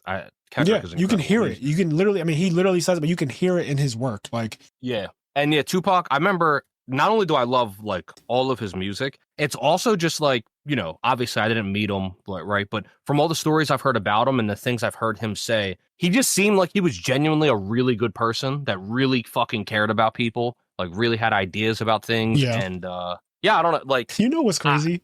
We're 10 years. We're like 10 years. We're 10 years older than him. Yeah, like listen. That to me is fucking mind blowing. Yes, because the influence he had on the world by the time he was 25. I remember, because of how big Tupac was to my life growing up, like my favorite rappers pretty much haven't changed since I was a kid, which is probably true for a lot of people. Yeah. But my favorite rappers for my entire life have been Tupac, Eminem, and DMX. Though they've been my top 3 rappers since I was a kid. They're still my top 3 rappers. They're my favorite. And it's crazy because when I turned 25, I remember it being like this moment that I had with myself, like I'm the same age as Tupac when he died, and just like thinking about that and going through my head on that and just really like living in it. And I remember on my birthday and like for the next couple months after I turned 25, just like really re-diving into all this Tupac stuff, reading like documentaries and biographies and all kinds of stuff. Just, I don't know, just like such a huge influence on my life. Biggie was 24. I'm Googling this shit. It is crazy to me the impact that these two artists had on the entire North America, because they were West Coast, East Coast. Yeah. The impact that a 24 and 25-year-old like their impact is outrageous, and it's still, obviously it still lives on now because a lot of people are descendants of the culture that they created. It's insane though, because like at 24, I was just playing Yu-Gi-Oh! Doing like that's all I was doing. Like I was living a very quiet life to the whole North America. Like I was living a very quiet life just playing Yu-Gi-Oh! Doing my own thing. And I'm thinking about the impact that Tupac Shakur and Notorious B.I.G. had on the fucking world, bro. 25 is, as a kid, I thought Tupac was like 35, basically. Yeah. Like his impact feels like he was 35, but he was 25. 100%. And when I look at 25-year-old people now, honestly, I see them as being extremely young. I won't say a kid because I literally have dated a 25-year-old. I don't see them as like a kid, but they are very, like 25 is very young still. Like very There's still a lot young. of growth to happen between 25 and 35. 100%. There's still definitely growth. Probably my biggest growth happened between those years. Like I said, at 25 is when I stopped living for my parents. Yeah, I mean, it would have been interesting, right, to see Tupac, his opinions and the kind of person he was, the opinions he would have on the world right now. Yeah. The different things that have happened throughout various things. I mean, you know, one of his most famous lines is like the fact that he doesn't think we'll ever see a black president. You know what I mean? Yo, like, that's insane. Right. And he didn't live to see that, but it did happen. So Tupac, DMX, Eminem. Those, in terms of musical artists, those would be the ones I want to meet the most. 2 of them are now impossible. But hey, maybe because of AI, I can meet, right? God, no, that's awful. Fuck that. Kill that noise. Have you seen all of the disgusting, like, well, there's just like Robin so many Williams, I saw they were doing Robin Williams and they were doing Michael Jackson and Prince arguing about whose funeral was better. I didn't see. So I personally know because my podcast that I listen to, they were discussing the AI videos of popular artists who are dead, like Robin Williams, Prince, and Michael Jackson. I didn't see any of the videos they were talking about, but they described them so well that I feel like I did. Yeah, there was a bunch with Tupac. There was a bunch with Michael Jackson and Tupac doing stuff together. There was stuff with like, I think there was one that was like Amy Winehouse, Michael Jackson, and Tupac. Amy Winehouse, like 27 Club. Bunch of just like nonsense. And it's weird too, because apparently the company said, because everything they do is stolen. It's all copyright infringement. It's all stolen data. It's just like the biggest case of copyright infringement we've ever had in history with AI. And the company is like implementing this new thing in order to like get copyright off their back, where they're like, you can opt out of it. So basically their argument is everybody's automatically opted in. And if you don't want your material, your copyrighted material part of it, you can opt out. And which is already just bullshit. It should be the other way around. You should have to opt in. But a great argument was made. Was how does Tupac opt out? How does Michael Jackson opt out? Like, they can't opt out of this. Like, Tupac doesn't have a choice. Like, he's dead. There's no opting out for Tupac, Michael Jackson, Amy Winehouse, Robin Williams, Prince. It would have to be like their estate, I guess, at this point. But this whole thing is disgusting. Like, I gotta be honest. I do not like having dead people.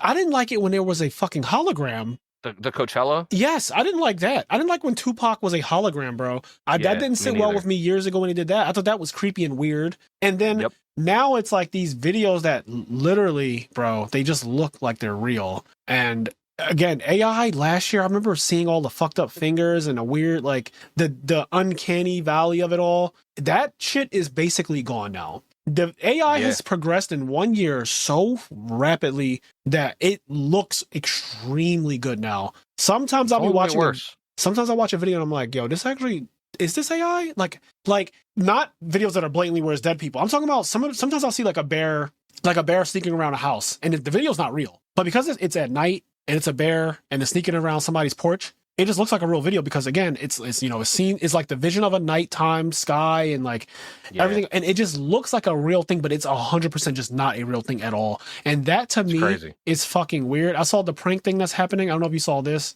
There's this prank going around where it's being done to old people. So like older parents, you send your older parent a picture of a man standing outside of your house. But he's not somebody real. Sent this to me. Okay, you've seen it. Sent this to me. It's like he's not a real person, but he's standing on your lawn. And then the next picture is like he's inside your house. And then the next picture is like he's doing something weird inside. And parents are like freaking out because they're older and they don't really understand how this AI shit really works and that it's not real. But they're like freaking out, and I hate it. Like I just hate it. I'm not a fan. Yeah. I don't like it. But it is what it is. Like unfortunately it's I think it's here to stay. There's nothing we can really do about it. I think that we've opened Pandora's box with this one. And it's funny. I often reference this one video about there was a time where credit cards were implemented to be used at Burger King, and it was a huge deal. And they were like, oh, I think it's the worst thing ever. Like imagine, paying for your burger on a credit card. That's insane. Like you shouldn't be able to do that. And now Apple Pay fucking everything is the company is actually paying for it. So like, it's so implemented in our world that like I get into the back of a stranger's car every day. Like I just hop in the back of a stranger's car without even thinking about it. I just hop in the back of a stranger's car. And so go ahead. I saw an interesting discussion around this where a lot of people were like, AI is just like every other piece of technology, where everybody said that, hey, this is going to be bad for these reasons, etc. But eventually people just learn to live with it and it's actually fine or it's good or whatever. And there's like two discussion points off of that. One is that a lot of these technologies were bad. Like there's a lot of people that did lose jobs, like it didn't happen to you, but a lot of these technologies, like maybe they're better for the great, but like large portions of people lost their job and there's families that never recovered from that. And that family and those children suffered for pretty much the rest of their lives because what they were invested in, the work that they did that they thought would never go away, was gone overnight. So like it is really bad for a lot of families where they lose their jobs and it never recovers. Once again, we said this before, but the job market currently today is as bad as it was during COVID, which is just insane. The second thing is, and I saw like really highly intelligent tech people or whatever talk about this, AI is the first technology where we don't really know how it works anyway. Like all of the other technologies, there's an on and off switch, and you code it all the way through. And if it's like, hey, this we don't like the way this one thing works, you can just go in and you turn that one thing off, and then it can never do that again. But AI, you don't create it all the way through. you give it things to learn, and it literally learns like a human. Just it does it in like, you know, a rapid amount of time with so much more information. But basically, when you get the end product of an AI, you did not go through the process of creating all of that. It went and gathered knowledge and like assimilated this knowledge into its like data bank or whatever, and then it kind of decides what is the best way to go about using this knowledge, and you kind of like ask it questions. But ultimately, the people that are making the AI don't know all of the ins and outs on how or why it makes decisions. That's why there keeps being constant. That's why fucking Twitter's AI turned into Mecha Hitler, and they were like, we don't know how that happened, but Twitter was calling itself Mecha Hitler for a fucking for a whole day. It was just like, I am Mecha Hitler. It's like, what the fuck? And they were like, we don't know why or how that happened. There's also instances of, I don't know if you heard, but this is like confirmed studies people can look up. There's instances of like people trying to do controlled experiments with AI, and essentially it was like, you have to perform this task, and it was like organizing emails and doing this stuff for like a company, right? And I'm going to abbreviate this. Essentially, throughout the emails, the AI figured out that they were planning on shutting down the AI model. Oh, I did hear of this, but go ahead. And then the AI then goes on its own, and it's told like to never harm humans. It like has all these parameters to never like harm or do bad or whatever. Anyway, it finds out that it's going to get shut down, and it starts blackmailing and sending emails to like the people that are trying to shut it down. And it starts like saying that it's going to release pictures of him cheating on his wife and all this. It starts like blackmailing people in order to stop itself from being shut down. And then in some instances, in like the test, the AI, now this, like nobody died, but in the test, the AI attempted to kill people in order to stop itself from being shut down. And knowingly, when they go through the data of it and they read like the thought process of the AI, it knowingly and willingly tried to kill people in order to stop itself from being shut down in the future. So like, in my opinion, we're in a really, like, there was a movie about this called Terminator, and like, yeah, everybody thought it was science fiction. It's actually happening. And it's like, I don't know. And they're just flying faster forward. And they keep, like Frazier said, last year, if you looked at the video last year of Will Smith trying to eat pasta, it like was this amalgamation of a mess. Now you can just, there's a videos of Will Smith eating food, and it just looks like Will Smith eating food. Yep. It's just getting better. It's gotten out of control, and it's going to continue to do so. And this is not going to be our last time talking about this topic. It keeps coming up for a reason. We keep seeing more and more AI shit, as I'm sure all of you are as well. And yeah, it's creepy. The Robin Williams stuff, where his daughter had to speak out and say, listen, I don't do this internet shit. My father died a long time ago. Y'all know how he went out, and y'all know how it affects me, obviously, right? Like, no one wants to lose a parent the way I lost my father. Her name's Zelda, by the way, which I think is fucking awesome.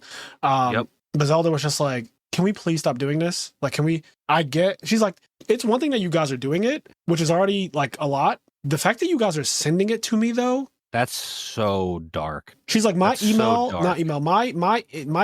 are filled with people sending me fake videos of my father saying things like to me, or like how he hopes I'm doing, like shit that is like it breaks my heart. Dark, like, bro. It's so bad. And then obviously the human side of me is like, man, celebrities, and I wouldn't even consider Zelda to be a celebrity. She's just a child of a celebrity. She didn't do it. She's just a child of a celebrity, like you said. As far as I know, she doesn't do any celebrity shit. Correct. She's not a movie star. You know what I mean? Right. Which is why she said, I don't even do, like, this is not even my thing. But the fact that, like, my empathy immediately kicked in, and I thought, oh, God, I have loved ones that I've lost. I would not appreciate people sending me videos of that person in completely made up scenarios. Yeah. Whether you thought it was funny or sympathetic or whatever, that would bother me. Like, it would not be cool.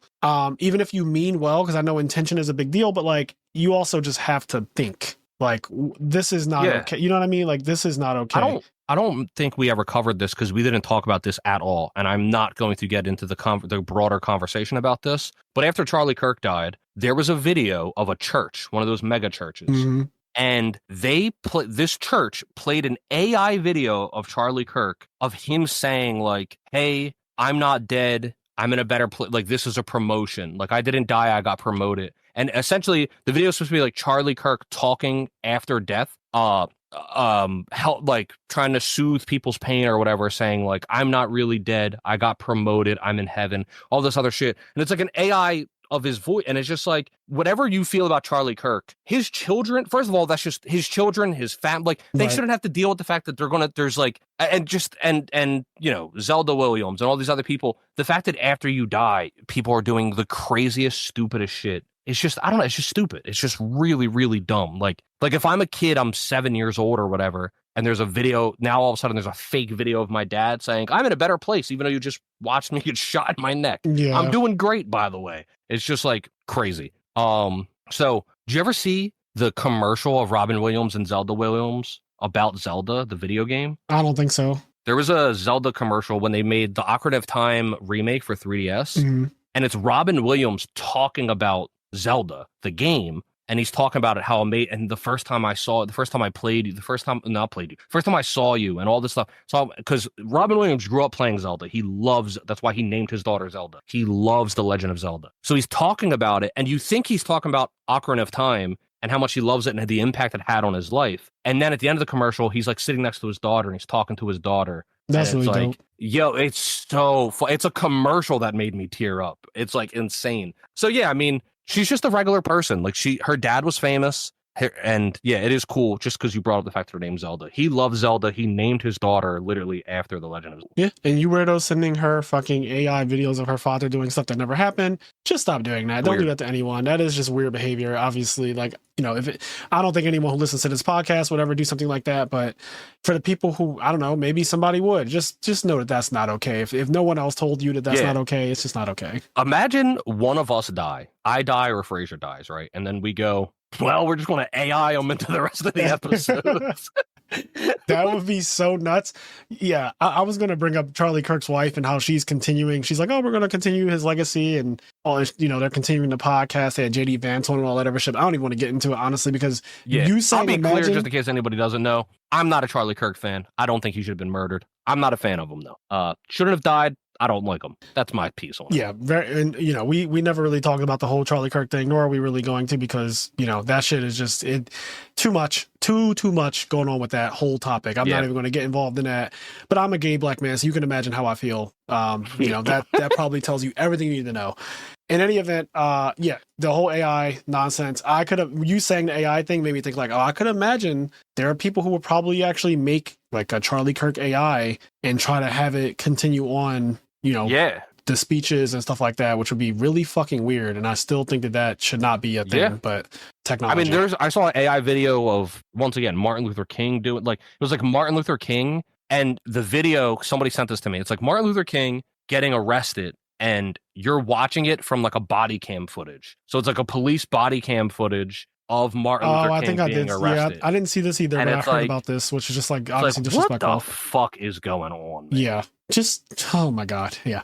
Anyway, guys, thank you for listening to this episode of the podcast. We really appreciate every single one of you. Let's give a shout out to the people on our party member or higher tier. So we have Sharing is Caring, Quest, Xavier Swift, This Ain't God, This is Stanley Earl, Hanging with Epstein, Serial Gatekeeper. Love that. Thought it said Gravekeeper. That's how fucking narcissistic I am. Henri Reynolds, Red Vines, Mitchell Niles, Vince, Dallas Bailey, KJ, How Much Media You Got, Sarah Maria, Alex Ahern, FC Campa, Edison Club, Big Bora, Grok, Sugal, Vicky Venemon, Elijah Barfault, Tyler Tadeo, Thalvita Mega Monarch, Don't Fuse. Oh no, don't fuss, don't fight, don't argue, because second place always got a lot to prove. Oh, so, that's Boyfriend Number 2 by Pleasure P. So whenever you get in the mood, just call Boyfriend Number 2. I get it, because the last podcast was about Boyfriend. Yeah, I was Boyfriend Number 2. Oh my God, I didn't say this. I was going to bring up this in the beginning. I got a 4 a.m. double missed call from uses the fake name Tyler on Sunday night, Saturday into Sunday. So it was technically Sunday because it was 4 a.m. I woke up on Sunday morning and there was 2 missed calls from Tyler at 4 a.m. So it's on the podcast. This is crazy because, again, we don't really talk like that anymore. Like, we, you know, Instagram, very touch and go, right? Like, is it not, we don't really like hang out or date or anything like that. We just kind of like every once in a while it'll be a story or something, put a heart or whatever. That's just kind of our thing. But like, it's just so funny. I got a 4 a.m. double missed call I woke up to on Sunday, and I was like, holy shit, like, did he hear the podcast? I don't think he did, because as far as I know, he's never listened to the podcast before. But we did end up talking on the phone yesterday, I FaceTimed him and he was at work and he was explaining to me like why he called me at 4 a.m. twice. So anyway. That's crazy. Yeah, so I missed that call. I was really mad at that actually. I was like genuinely like, fuck. I'm so mad. I literally, this is how bad I literally thought about sleeping with my phone off silent. That's how annoyed I was when I woke up Sunday and saw that I missed 2 calls at 4 a.m. from him.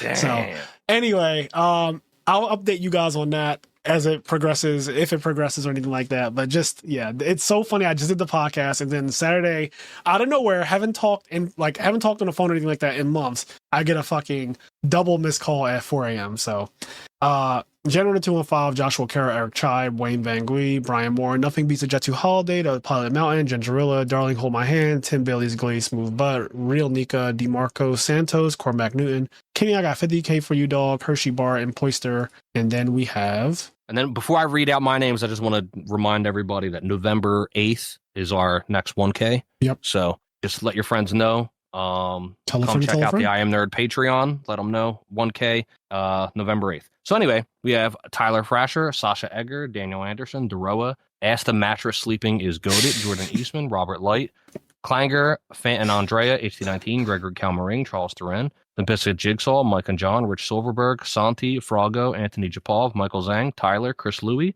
Luis Suarez, Julian Weidman, The Hopeless One, Nicholas Cook, Ian Baylor, Choo Choo Train, Raj, Chris Kemp, Golems are People Too, Trace Kreminga, Pearson Boyer, Ori Leoke, Daniel Brando, Jackson Conrad, Chris Flores, Blake Smith will deep fry your Twinkie, Smiley Face, Justin Herman, Jake Tammer, Chess Prime, Connor Ketchum, Nova HD, Mask 22, Carl Waite, Idris Hosni, Chris Johnston, Joseph, Chris Hurriet, and Jaytronic. Again, thank you guys so much for all your support. As I always say, do the things that make you happy, including ranting with your friends, sending your listener letters to imnerdpodcast@gmail.com, and genuinely just loving life. We'll catch you in the next one, guys. Peace. So long, Gay Bowser. So long.